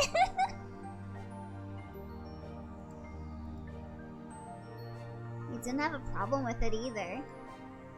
The rest of the night felt like it was going by in a blink of an eye, and somehow the time came to retire to your room to sleep. Yeah, I get it. Elliot took interest in me, so the principal here is the same. What do you mean? You pulled your covers up under your chin and settled down for the night, getting warm and cozy. As your head sank into your pillow and you closed your eyes, your mind drifted back to everything that had happened that day. You could see it all now, behind your eyelids, as though you were experiencing it all over again. And then the image of Cove popped into your head, and you smiled softly to yourself.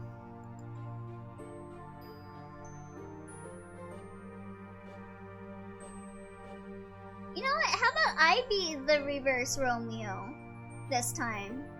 If Cove could do it, then you didn't see why you shouldn't be allowed to. You made up your mind. Gonna go to his sand room. As quietly as you could manage, you put on your shoes and slipped out of your room, closing the door behind you softly. Heading slowly down, you took care not to make the floor creak, especially the boards right by the bathroom. Those definitely squeaked. Yes, tsundere boy? Heh? The stillness of the night made even the slightest sound seem so much louder to your ears, and you're very aware of your mom sleeping nearby. That somehow makes me feel worse somehow. Wait, heh? Upon reaching the bottom, you tiptoed towards the front door. Slipping out into the crisp night air, you shut the door and took a relieving breath. Excitement rising, you dashed across the street towards Cove's house. You're magnetized to bad people, like Jeremy and me, and you know the last 8 to 10 years of your curses. Oi! I can have good taste sometimes. The road was too surreal at this hour, familiar and yet strange. It might have been eerie at another time, but with how eager you were, you hardly cared. Naoya? What's wrong with Naoya? I mean, there's a lot that's wrong with Naoya, but like...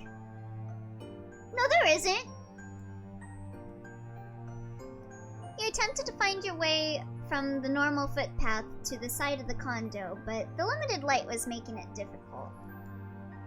You knew for sure which window was Cove's, and lucky for you it was on the first floor. Unlike Cove, you wouldn't have to do any building scaling.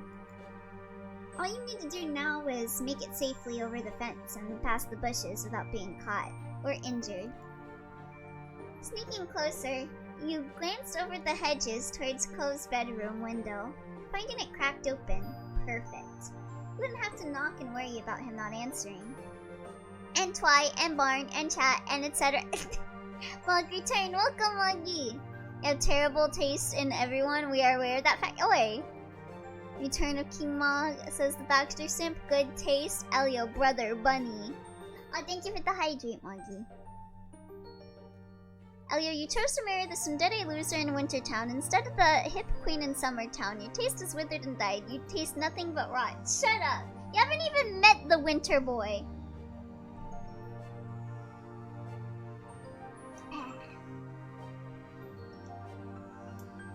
And thank you for the hub packs, Moggy.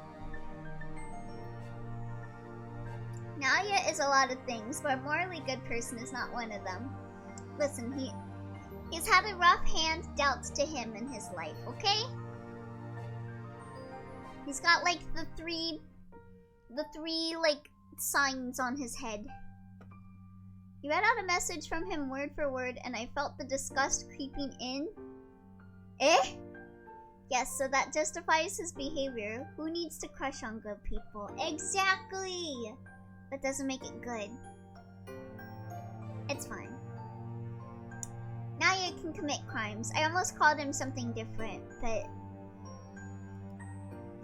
Hoisting yourself up with ease, you cleared the fence and avoided the shrubs, then darted over to the window. I simply will hate him on sight, jokingly of course. I probably won't actually hate him. I will reserve judgment. Listen, he's like... Okay, what's your taste in Willardo? Do you like Willardo, Barn? You buzzed with a nervous excitement as you approached it in the dark, having successfully made it all the way here unseen. Lifting the window up so it was fully open, you pushed yourself halfway through, your legs dangling into the underbrush below. In his defense, have y'all seen God? Yeah, God's kind of an asshole. Kinda deserves to get punched in the face. It was a little awkward, as a small shelf was right in the way. You had to take care not to knock over a couple of plants, but you made it through with minimal noise. Once safely inside, you dusted yourself off and turned back to close the window gently, with only the soft glow of moonlight and Cove's fish tank there to see the way. You gave a small wave to your favorite fishes, the one you named and the one you had given Cove as a gift. What did I name it? Sand, or something like that? Both looked to be doing good. Then, straining your eyes through the dark, you crept through Cove's bed, barely making out the sleeping figure beneath the covers. I know what you were gonna say. By the sounds of his soft breathing, you could tell that he hadn't heard you come in. A small smile tugged at your lips. Nayu's pretty, but I need to know more about him and his ideology. Yeah, he's got a very interesting backstory, which makes me feel for him. He can commit any crime, it's fine. Started him with a loud noise. No, I don't want to do that.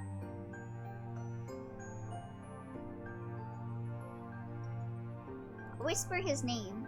Cove? Try to tickle his face. I'm not Jigglypuff. God is a bit of a creepy asshole. He really is. You figured he must be in a deep sleep. As he continued snoozing away, positioning your lips beside his ear, you tried again. Cove, wake up! Millardo's witch's heart is neat to me.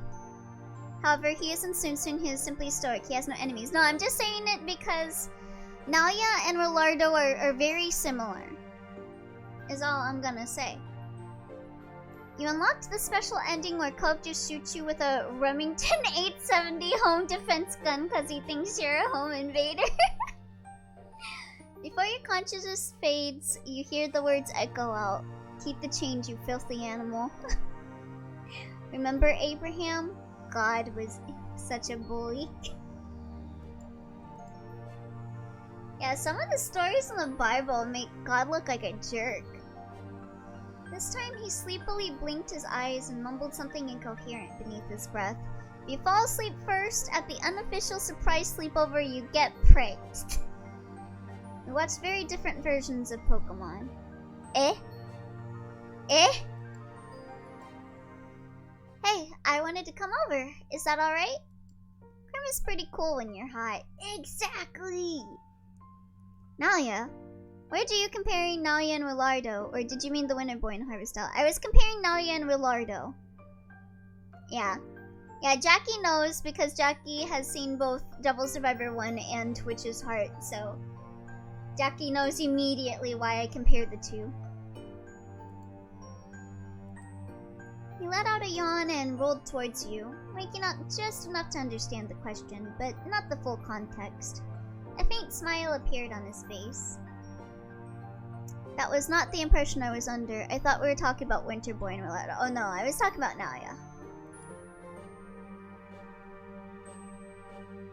Let me see, what is this? Made myself an extension that adds map hats thumbnail text to thumbnails and it's kinda funny. Oh my god!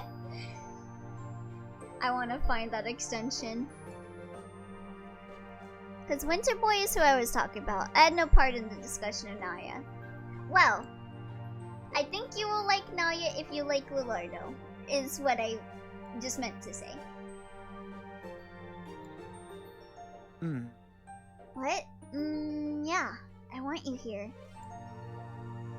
You snickered quietly to yourself as you sat there. He could figure it out on his own. And after a few more seconds, he did. Wait, Bunny? I had an extension like that with Mr. Beast? Eh? What would happen with Mr. Beast? I don't really remember like anything memorable for his thumbnails. Yes, I'm here. He shuffled under the covers and sat up to stare at you in alarm. What? Oh, why are you in my room? What happened? I'm being the reverse Romeo to your Romeo. A smile slipped onto your face as he finally registered your presence for real. Yeah, I broke into your house. And I stole $20.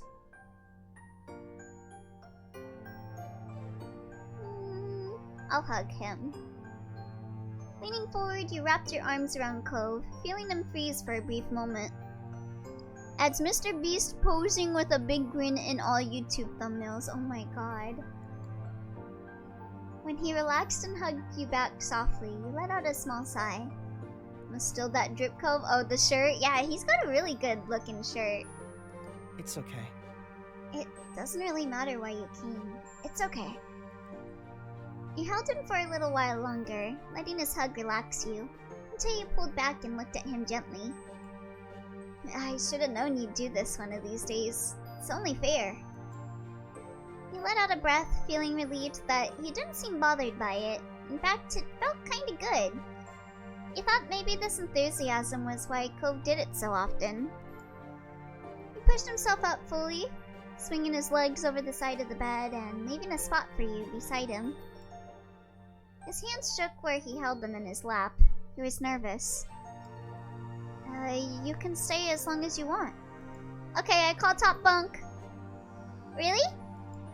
Yeah, really. Can I stay the whole night? Of course. You smiled, feeling relieved that he had agreed, and he grinned back. Could always count on him. I've secretly slept over in your room before. It's where you get to do it to— What? Excuse me? You snickered, feeling pleased with your decision to do this. Okay, but there's no way I'm letting you take the floor this time. Here we go again. I actually had an argument like this with Yume when I slept over at their house on whether I should take their bed or not. Because Yume was telling me to take the bed, and I'm like, no, you take the bed. I'm cool sleeping on the floor. And then Yume was like, you slept on the floor when I slept in your house, Elio. So it's only fair that you sleep in my bed when you sleep over here. And I'm like, no. Yeah, we got in an argument over that. Elio, it has no mattress. It's fine. Elio making the moves? You rolled your eyes and let out a soft laugh, which Cove returned as he rubbed at the back of his neck. No, seriously, you can have the bed. His eyes narrowed into slits of aquamarine. He didn't want to argue about it, but also didn't want to accept your offer. Cove? Wait, what is this, Leonix? Honey? Downloaded the Mr. Beast YouTube Chrome extension. Shit's pretty funny. Oh my god. Did you go what? Oh my god. Free money. Phoenix Wright versus Saul Goodman. God. But you were firm about your decision. Cove? It does that? There's a second bunk-looking thing. Why is someone sleeping on the floor? I don't know. But I mean, it doesn't have a mattress. I'll still sleep up there, though. Your gazes stayed locked on each other until you had silently entered into some sort of staring competition. Neither one of you be willing to budge. As the mini battle of wills continued, you drifted closer until you could almost count every single one of his individual eyelashes. Cove stared you down as you tilted your chin higher, eyes locked on his. One of you would have to be the first to crack. None of us are sleeping on the fucking sand floor, okay, Cove? We're all sleeping in beds. I know I'd be more comfortable on the floor than the bed. No, I'm sure you would be, because you got sand all over you, but no. Too bad. Sleep on the desk. You weighed 3 apples to sleep in the upper thing, yeah. Sand is comfortable enough. No, it's not. Someone would be more comfortable in the sand. Please, Cove. It's your house, so I'm not taking your bed. He pouted and pulled at the hem of his shirt unhappily. Come on. Honey, I just can't be sleeping in a bed if you're not too. We can sleep in the same bed. So that's it. I'm not gonna be the only one with a bed tonight. Okay, we can both have the bed then. You raised an eyebrow and folded your arms over your chest, giving him a questioning look. Does that mean you'd share it with me? Sleep in the fish tank? Lewd? I mean, that was one of the dialogue options. You didn't pick it.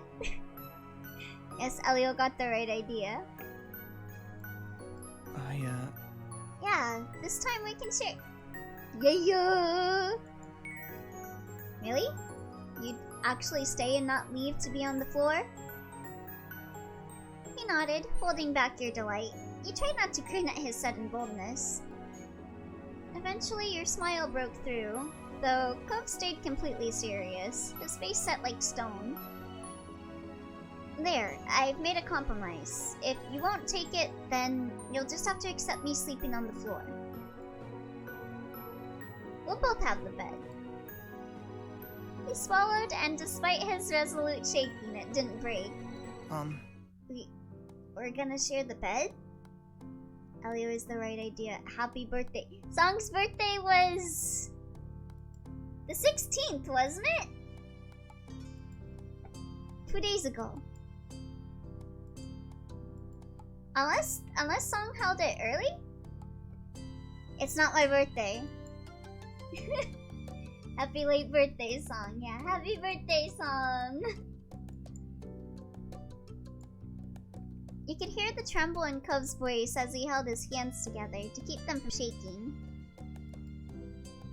He let out a breath and shook his hands in front of him, mentally preparing himself. It's always your birthday. It's gonna be alright.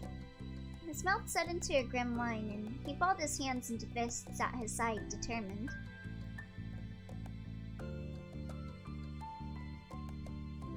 I'll stay calm. You simply waited for him to ready himself and gather his nerves. It only took a couple of moments longer before he turned to you, attempting a weak smile. Ready? Also, Merry Xmas while we're at it. Yeah, let's get in there. You took another deep breath and you slipped under the covers, making room for him to get in after you. It's fine, Cove. I can sleep at the foot of the bed like a dog. You won't know the difference. Wearing as straight as a steel rod, Cove tensed up beside you. So still, he was barely breathing at all. Realize Cove is wearing a songbird shirt? Eh? You rested on your side and faced him. Your eyebrows pinched in the middle as you watched him. He looked back at you deeply. Hehehe. Oh, Kazong is blue. Do you need more time? I can leave until you're more set up here. No, please don't go. I just want you to stay with me. Ever so slowly, he began to relax, his fingers tentatively brushing up and down your arm. His eyes shut, lashes fanning out over the top of his cheeks, and you still half expected him to run away like the last time. But he didn't. He stayed right where he was. Don't worry about it. You don't have to worry about me. Doing stuff like this isn't a problem. It's a process. He nodded in understanding, even though he couldn't see it, giving him time to let his nerves settle. After fluffing up your pillow and getting yourself comfy, you stayed quiet. Eventually, his shoulders became less rigid. When his eyes opened, he smiled and turned his head towards you. Thank you again. Thank you for waiting again, as always. Birds aren't real. They're played by the government to steal your information. You think flight is actually possible by animals? Psst. This guy is clearly gonna meet a shoe-bill stork and he is gonna get his ass decapitated. Just you wait. He laughed shyly, his soft eyes meeting yours through the dim light. Are you saying my husband isn't real? Yeah, Xiao is a bird. Are you okay? I am now that you are. He let out a deep breath, relief written on his face. Ah yes, Pru credit card info Pru. Eh? Yes, I am. I wrapped my arms around him. My fingers gently brushed up and down his back as you held him close. The room grew quiet around you. The only sounds to be heard were the faraway crash of the ocean waves and your breath mingling in the small space between you. Song your husband is a government spy. For you, eh? Cove's heart was pounding, the thump of it rumbling through you as he spoke again softly.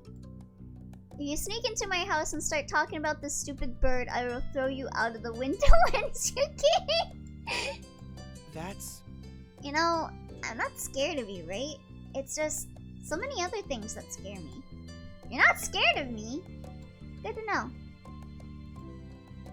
I'm afraid of what-if hypotheticals that aren't actually real, but I think about anyway. And of nebulous concepts of what things mean that I can barely explain even to myself. I'm scared of my own feelings and how much I feel them. And I'm afraid because tomorrow things will be different between us, but I'll be alone again. It's normal right now to see you during the day and part ways at night. Except for special exceptions. A little laugh escaped him before his tone became serious once more. It's easier to stay where I am than it is to make myself move. To not make a risk, and to not know what I might be missing, but... He hesitated, and you reached up to brush a few strands of his hair from his face gently, his eyes slowly fixating on yours. You learn something new every day, and he's hot doing it. Yeah, Zhao is rock. Zhao rocks. Oh my god, I can't English. When did doing the easy thing get so hard? When it comes to you, I don't know how to stay still. I want to keep taking steps forward. He's simply a small child with angst and a good story. Why on earth do we need confirmation that you're not scared of us, Cove? Yeah, we're literally dating. Why would you be scared of me, Cove? Honestly, when I see your face or even imagine it, I want to start sprinting. Aww. You're so cute. I was making a pigeon sound. Oh, okay. I'm becoming so invested in Cove. Cove is great. But when I try, I hit a wall. Cove could probably take you in a fight is all I'm saying. He would never. I could take him. It's just, like, I physically can't do it on one side of my mind. There's something blocking me. And then on the other side, I absolutely can't stop myself from doing it. It never ends well. See, Cove has never gotten in a fight. I punched the lights out of Jeremy already. So I already have experience. I'm always like this. I hate it. It's the most frustrating thing. Why do I do it every time? I'm annoyed with the way I am, so I have no idea how you stand it. I'm sorry I act so split when it comes to, romantic things.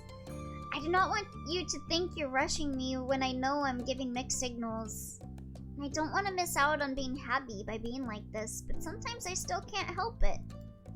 So basically, what I'm trying to say is that I'm glad you've never given up on me. It means a lot. It means everything to me. Cove.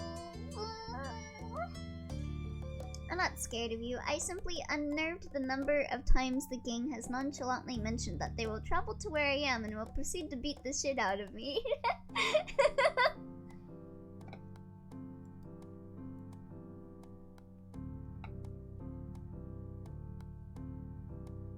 It's who you are, and I accept you.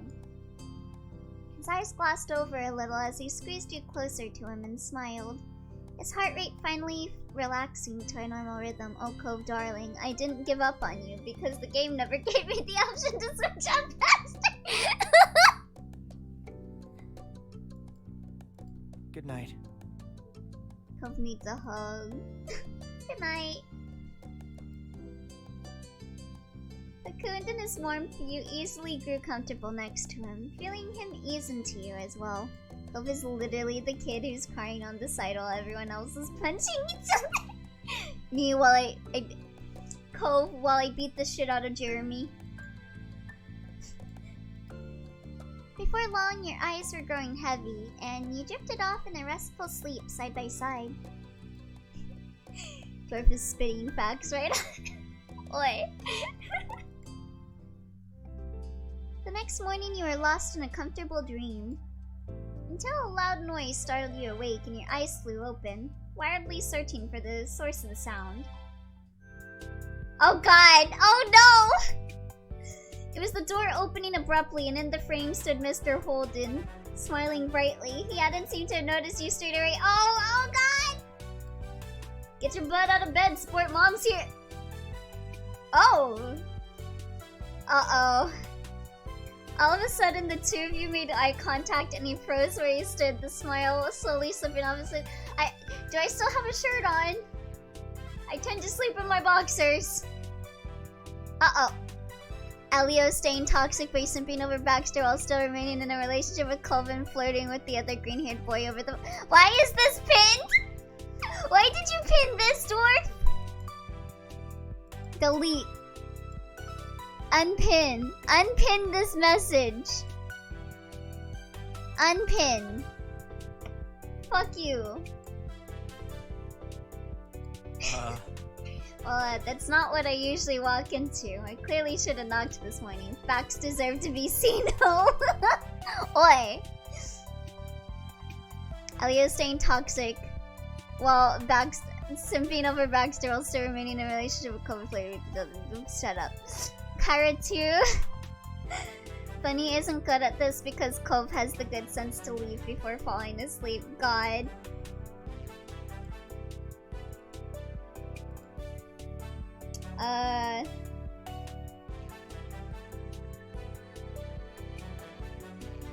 Of course Cove would get away with sneaking into my room and I'm the one who gets caught. Should I pretend I didn't hear that? Mr. Holden was already literally nearby when you guys had your first kiss. Now this. Yeah, God. You need to move out, Cove. You need to move out right now. I don't want Mr. Holden to walk in on anything else. Cove blinked his eyes tiredly and mumbled something incoherent before turning towards the door. Organization 13 rehash? It's gonna be a running trend here. It's number 3 Elliot. Both you and Mr. Holden stared at him for a few moments, neither knowing what to say or do. Mr. Holden is the dad in an Atome game. Of course he's gonna walk in. He is moving out. Elliot's making it worse by saying that. But yeah, again, Cove is simply better at this than you. Cove, who continued looking at his dad dozily, was obviously having a hard time trying to process the situation. The only sign he was there is a bit of sand on the way. Is he gonna walk in on you guys on your first official date too, or what? I really said L times ratio. Then his eyes widened. Dad? Cove scrambled on the bed in an attempt to get to his— Oh, he doesn't realize his dad is here. Pushing the covers back off the both of you. Been like 3 dates over the span of 2 days already, yeah. So not the first date. Oh, bunny ears. There you go. Sand. Everywhere you see, there is sand. Also, you're 100% clothed when you're sleeping here. Damn. Forgetting there was an overhanging ceiling above him, he shot upwards and hit his head on the wood. Yeah, this isn't like me. Cove is too much of a bitch baby to let you do that. If this was real life, I would be sleeping there in my boxers.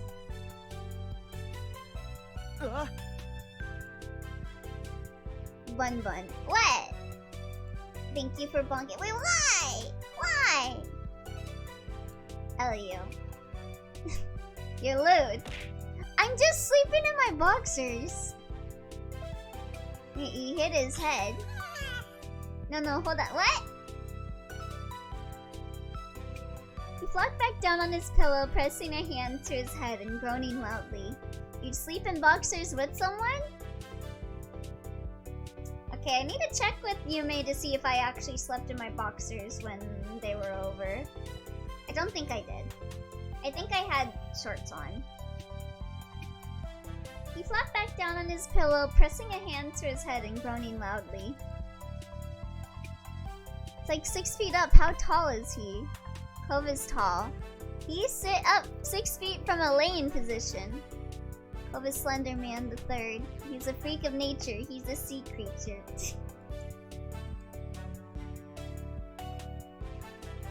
I gasped in horror. Looked like a pretty nasty bump on the head. We hoped it wasn't too bad. Oh, bud, are you alright over there?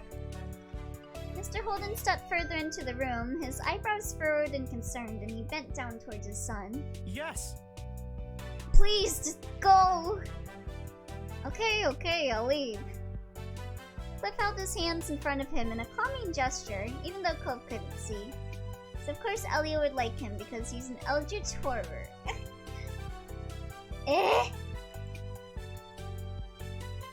He turned to make his exit, but stopped abruptly in the doorway, obviously deciding he had something more to say. Elio's more into Baxter. I hardly know her. I know we talked about this before, but I feel like now is one of those times to mention that I was barely older than you when I found out I was gonna be a daddy, so...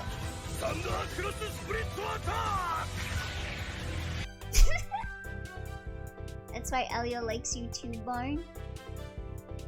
Because Barn is an eldritch horror. I think Song's just messing around with stuff right now.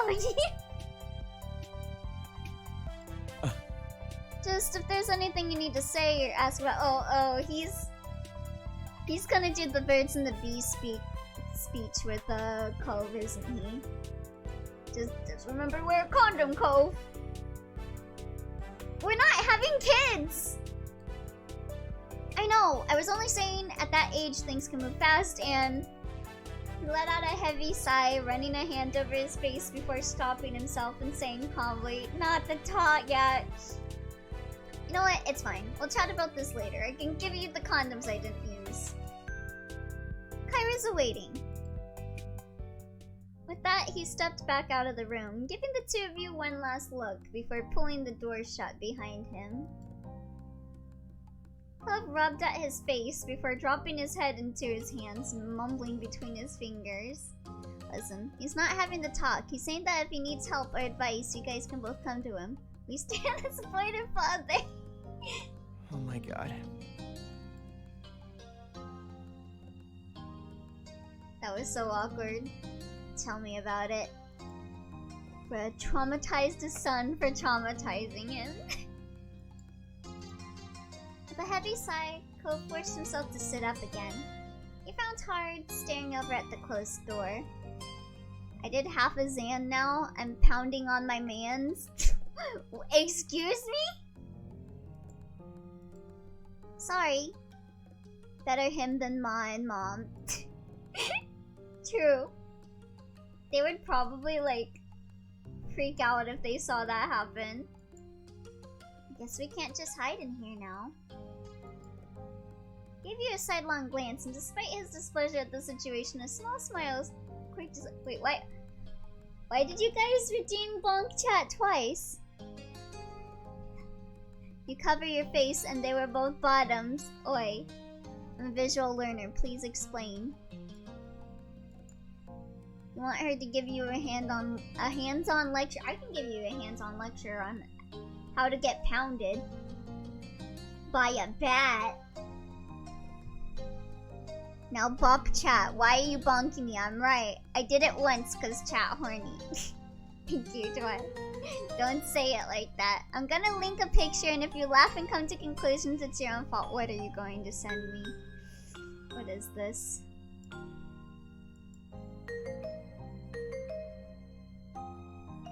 What the fuck? My favorite?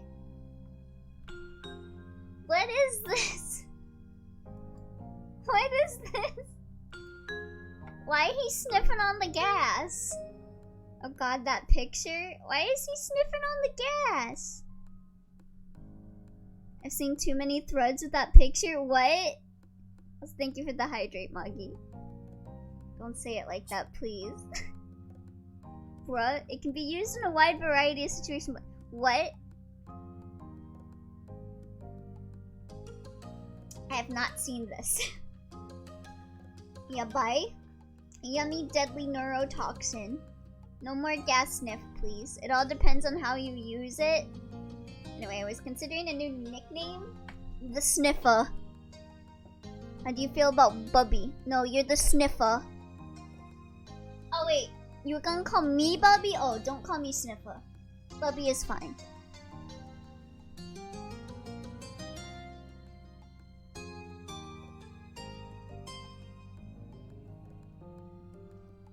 Yeah, feel free to call me Bubby. It's like bunny, but with bees. Yeah, it sounds cute. Bubby. Bubba. Blorbo. It's nice. It's too bad. It had been really nice. Too bad is right. I hope we get the chance to do this again soon. Sniffer dwarf. Also, please tell me you saw the Monty Hall problem video. I did not. Excuse me? What? The two of you took a few minutes to get up properly and get yourselves as ready as possible before heading out to see Kyra. Oh, it would explain it for me? Oh. Huh. Maybe I'll look it up later then. In a more understandable way? Huh. Kyra was waiting patiently in the living room. She was in high spirits with her eyes set on the hallway. Her amused smile only widened when you and Cove froze. Link it after stream? Okay. Didn't take long for the realization to sink in that the scene must have been loud enough for her to hear even from there. Oh no! Cove tried to look unimpressed, eyes narrowing over Kyra's smug delight, though his face was already turning red and his mom hadn't even said anything yet. He squared his shoulders, lifted his head, and strode onward. Hey. Hi, Mom. Hi, baby, and hello to you too, Bunny. Her tone cracked in her greeting, and then she just gave in and laughed, unable to keep any of it in. Cove frowned at that and his eyebrows furrowed. Oh god, please don't tell my moms about this. Sorry for the interruption. I didn't know you already had guests. His frown wobbled as he became even more embarrassed by this moment. He couldn't muster up any words to defend himself.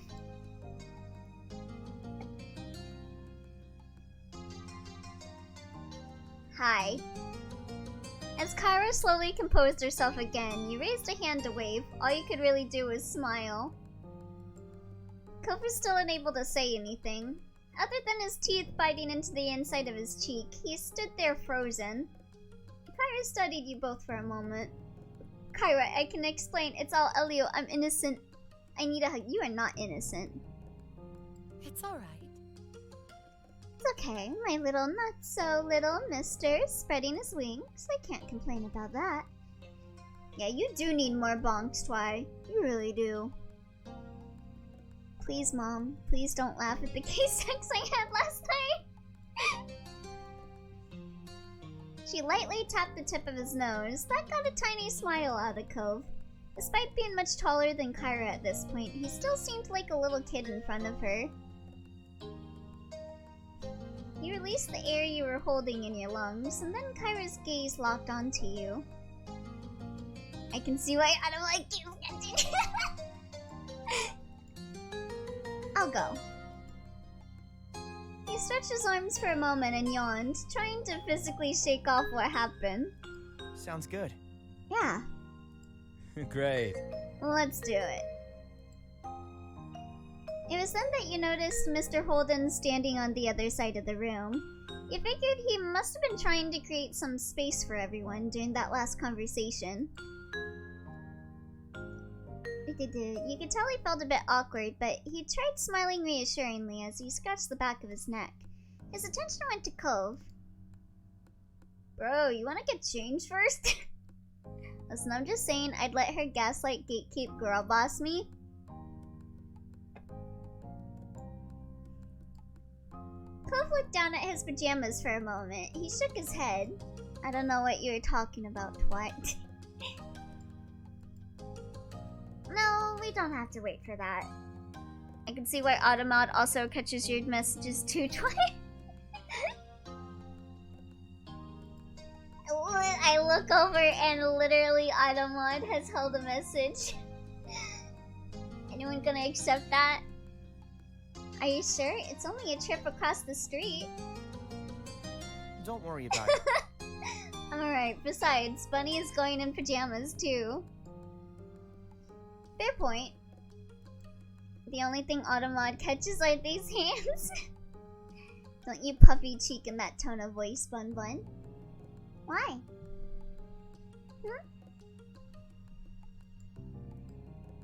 Cove then leaned in closer to you. He grumbled quietly.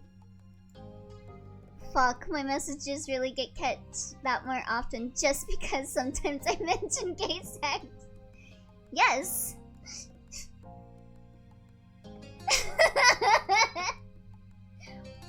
Really good screen cap, dwarf.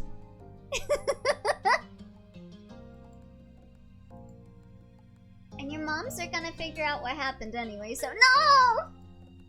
Yeah. No, don't tell my moms. Away we go. With that decided, the four of you headed out across the street of your house. It felt strange waiting there while Mr. Holden knocked on the door. No! If I must. Unbelievable. Unreal. Yeah, Twitch is full of homophobes. Tragic. Hello. Hi there. Mom answered the door, and her expression brightened even more, seeing Kyra there. She moved to pull Kyra into a hug when her gaze fell on you. What, do I start to say homosexual coin?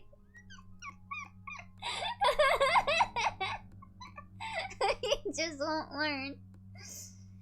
You can't say gay sex, you can't say homosexual coitus. Oh my god. Bunny? Hi, Mom. Literally 1984. For real, for real. Huh? How? When did you get out there? Why are you still in your pajamas? Please don't tell my moms what happened. How many times do we have to teach you this lesson, old man? No running in the halls. Detention for you. Actual conversation between Linux and me. Let me see. You simp for Kyra and become the hero. I talk about gay sex and I become the enemy. That doesn't seem fair.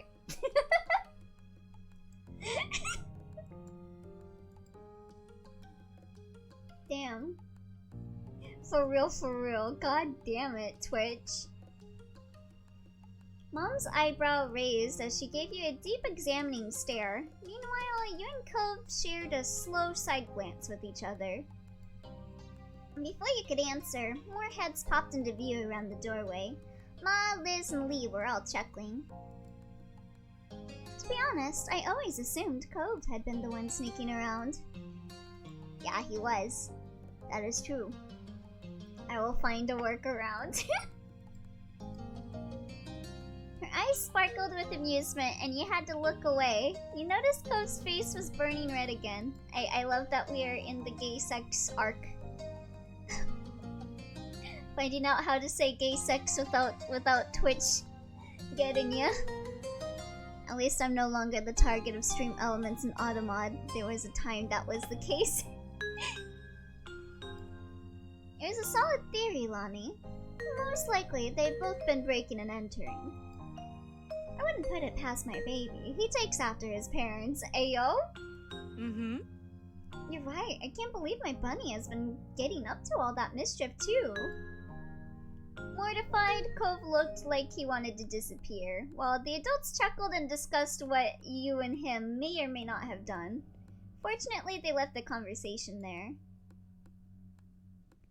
Isn't it 'cause you're mod? Yeah, I'm pretty sure Barn can say anything in chat without getting penalized. Enough is standing around out there. Come on in. Mom moved aside to usher the group in and guided them to the living room. Before anyone could get settled in, Mom spoke up. Public enemy number 1, they called me. It happens in other chats. Ah, okay. Oh, welcome to Save for Breakfast. We still have some great spices and stuff from the farmer's market. Of course. Yes, we'd be thrilled to host you. There are eager nods from Mr. Holden and Kyra, but Cove looked around the room filled with familiar faces before speaking up. Loud, incorrect, buzzing noise, sausage fight, genital jousting. That's a game on Steam I own. Maybe instead of staying here, why don't we go to the beach? Peanut. Pretty sure I've seen a chat where people got caught by Automod for saying big pickle. I need to go eat a big pickle. And like they were literally talking about pickles. Oh my god. Linux, please say big pickle to prove my point. Okay. A scenic picnic, eh? Mr. Holden crossed his arms and contemplated that idea happily. Excited, Kyra clapped her hands together. Sharing nuts. Waku waku doki doki. Big pickle.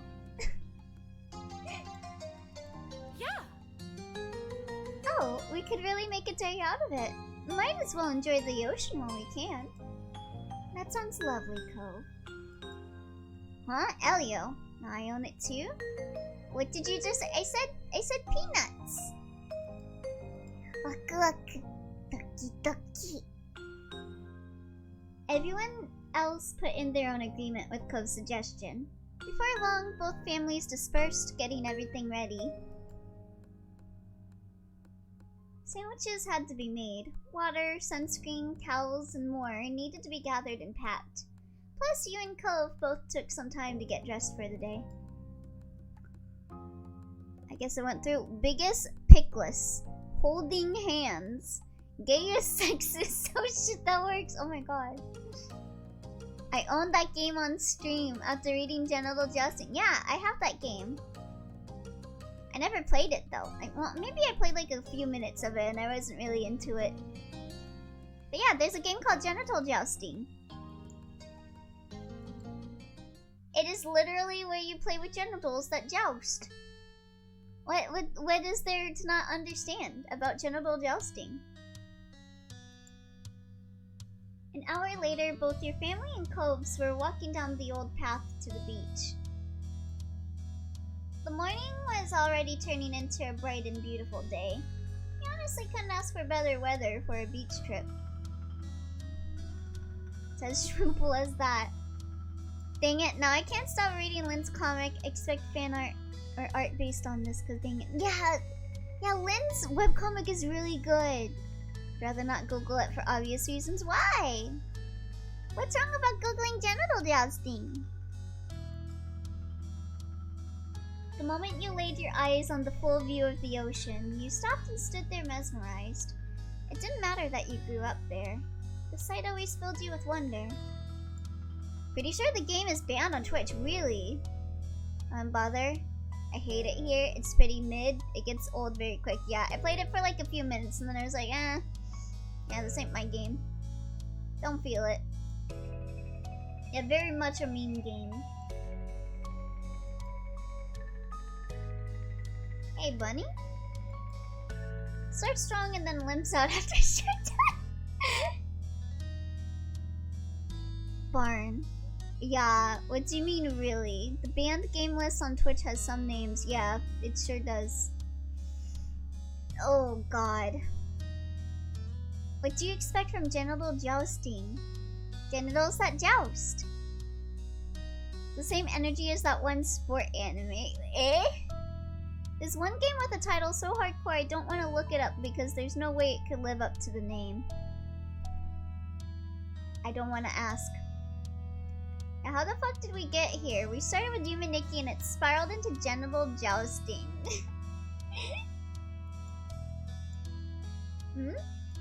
So? I was thinking about calling Terry and Miranda. See if they can come too? Everyone else is pretty much already here, so would your family mind? That'd be cool, I'll ask them. But then they're gonna start talking about how we were coitusing earlier. Cove? I think our parents got together here to give us the talk. You're already so excited at the prospect of seeing your friends today that you immediately darted away in the direction your moms went. Behind you could hear the familiar sound of Cove laughing.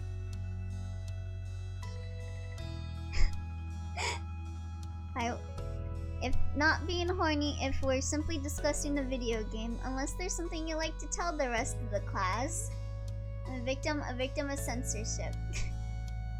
oh, was stream down for you, Moggy? Sorry about that. In my defeat, I became stronger.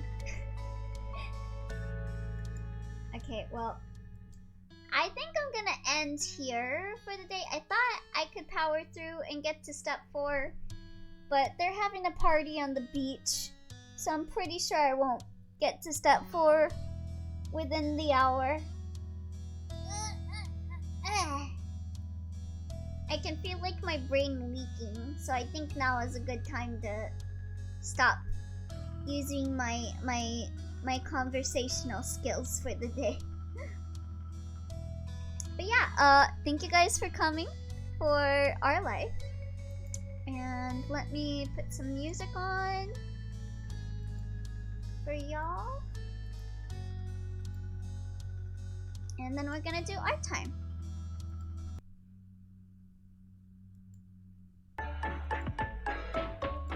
Okay. So at the end of every stream, we do art time. If you have any art that you would like to get shown at the end of stream, you can join our Discord and share in the art time submissions thread, which should appear around the Art General channel.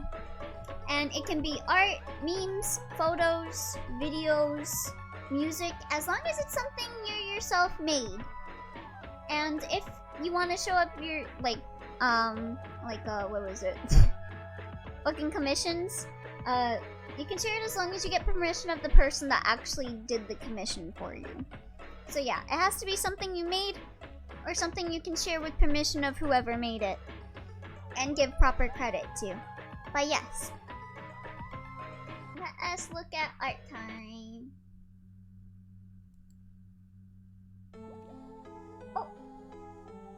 File a message. Okay. Let me scroll up.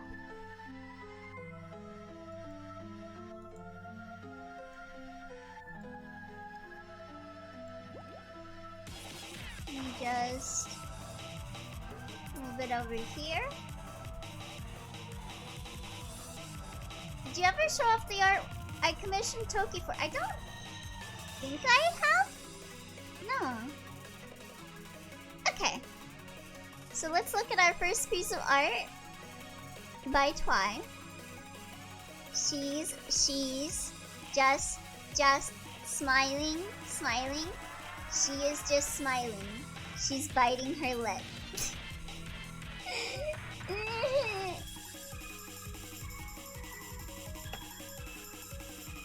Very good meme, Twy. Lip, hashtag lip bite date. Oi. And then we got another one. Most people rejected his message. You're a shinny. Shut up. They hated Twy because he told them the truth.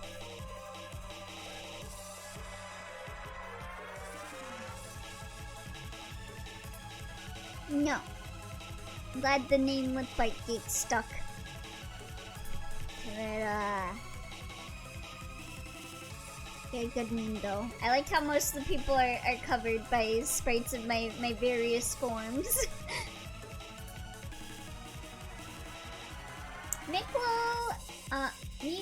Oh, Mikolo. Tai. Final version. With his main outfit, birthday country skin, his secondary anxiety/epilepsy occult skin, and a probable third skin I'm still working on, a remake of an old outfit for Famine, and rough draft for the Fear of Rain outfit I was making with Hogdu if I remember correctly. Don't use the below version to avoid ice drain. Lower there's a better version suited? Eh? Nani?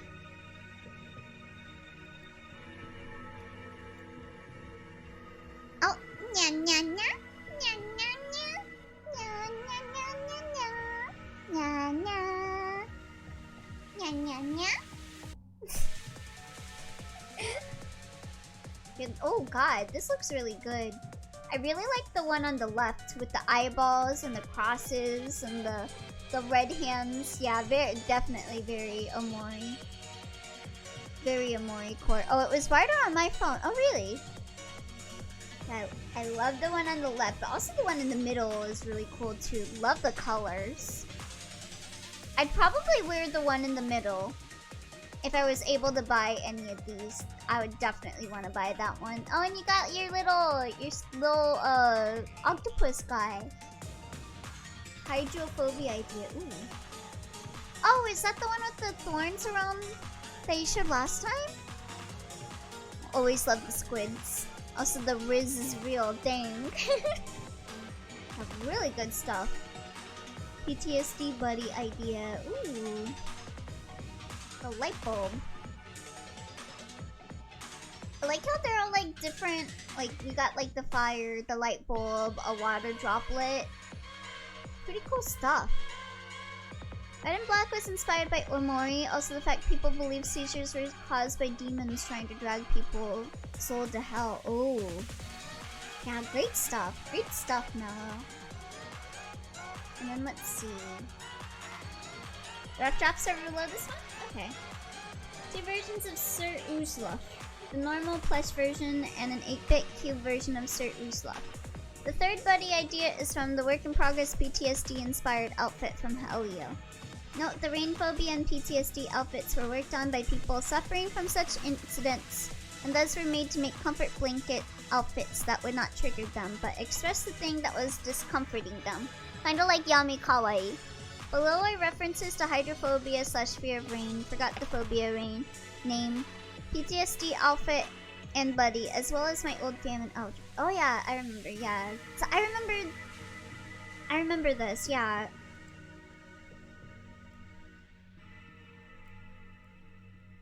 Yeah, let's look at this. Let me zoom this in a bit more. Ooh, look at that sick motorcycle. Biker theme, helmet ideas, looks like raindrop. Oh, noise canceling headphones. Ooh. A yellow leather jacket. Ooh. Hold on. Let me make this a little smaller. Okay. And then next image. Oh, the PTSD one, yeah. With the little like the tape recorders and film. Yeah, I remember talking with like Horace about this. It looks really cool. The eraser, yeah. Really good stuff. I love the pants with the like tape. And how you can see parts of like the cassette on the cuffs of the shirt. Really good design. And then, which one is this? Oh, okay. Your old famine outfit. Oh yeah. Okay, yeah, this is the one with the thorns on. I think we saw this one in an earlier stream. The motorbike was to represent thunder and lightning, with the speed of light and sound of thunder. The bike itself is the rain cloud. Ooh. Dang. Put a lot of thought into that. That's really cool, Adamello. Oh-hoo. Oh-ho. Oh-ho-ho-ho-ho. Okay, the eye strain. And then we got some art by Stoplight Gate. Oh, my Hatsune Miku design. Ooh, let's look at this. Ooh. Ooh, I love the style of this. When there's like little, like, there's dolphins in her hair. I really like the eye, how it looks like a, like either shadow or like there's like a strip of eyes going over her. Femin used to be a laid-back gardener, so he was more into comfy clothes and loved gardening to the point he wears roses. Ooh. Yeah, oh, a shark hairpin. It's so cute. I love the way that Stoplight does like hair and stuff, how like spiky they look. I don't know. I really like hair that looks like this. And then the nose and all that, like the expression is very nice. Dare I add the other art Toki made for free because she was nice? I think I will dare. Yeah, very good art, Stoplight Gate. Very cool. And then this is by Overtaker. Oh my god! Cove wearing the kite hat. God, he really does look like Kite, doesn't he? He really does. This looks really good. Really good edit.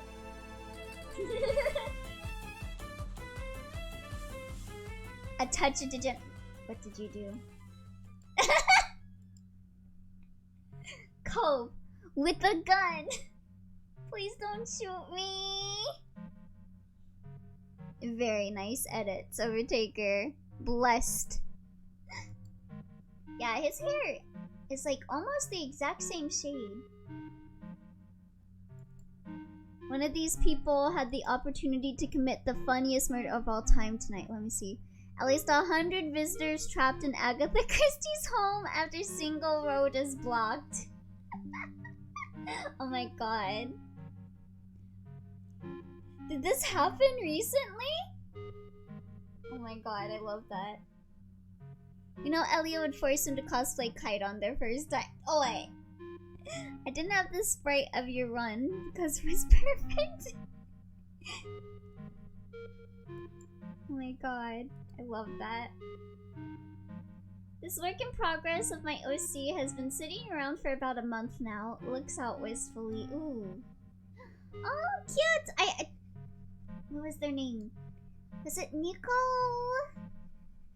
Was it Nico and... Gosh. I'm trying to remember the names. But I recognize them. I recognize them. I recognize these OCs. Very cute. I love like the like wing, like kind of like scarf looking thing. Yeah, Nico and Linden. The OC Linkinnies. Cute. Very, very cute. I love the outfits they're wearing in this. They look baby. I love them. I always loved seeing art of them. They're very cute. Very Jackie and Lynn core. Oh yeah, here we go. This is commissioned by me from Toki Pill on Twitter for the Bun Bun. Yeah! This is one thing he got commissioned a while back of me cosplaying Kite. It's so cool. I love this art so much. It's really good. Bun Kite! It's so good. Like all the details in this in the background with like the internals of a computer. God, it's just so cool. And the little bunny on the arms. Adorable. I love the way Toki did the eyes in this. It's so good. The eyes are so pretty and detailed. Yeah! This is like one of my favorite pieces of art. It's so good. And like this is definitely a piece of art that you would show like baby me, and baby me would have just wigged out. I would be like, what? What? There's a picture being made before we started dating. It was done with great timing after we started dating.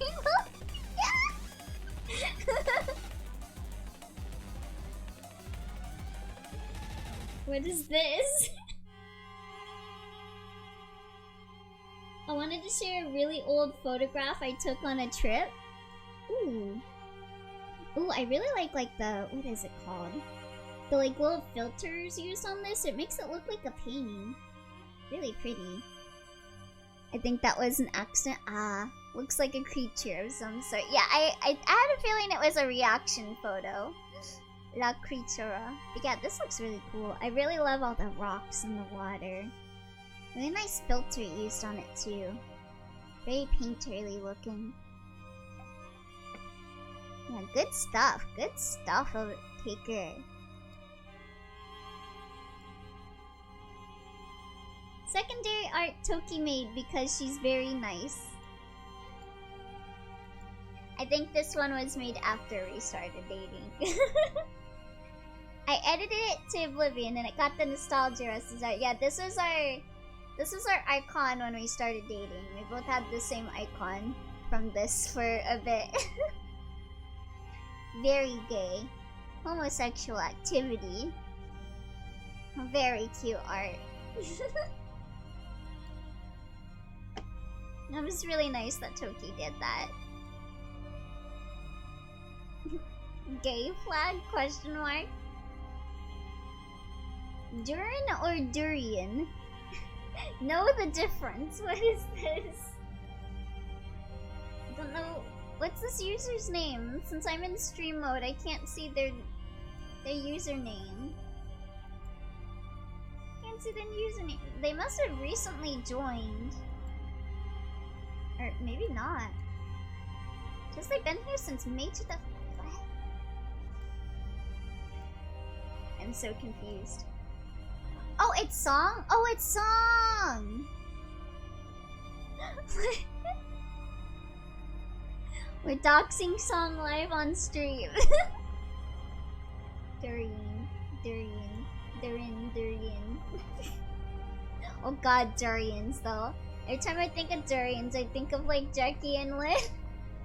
Because of the durian meme. It's Song brigading the art stream. Yes, I love the durian dragon. It's so cute. But yeah, no, not the durian memes. Hot dog suit Rick. But yeah, that will be it for stream for the day, everyone. Thank you guys for coming. I have work tomorrow, so I should probably head off to bed soon.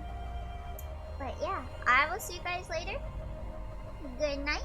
Be sure to eat, drink, take your medication, all that good stuff. She liked me for my condiments. Never forget.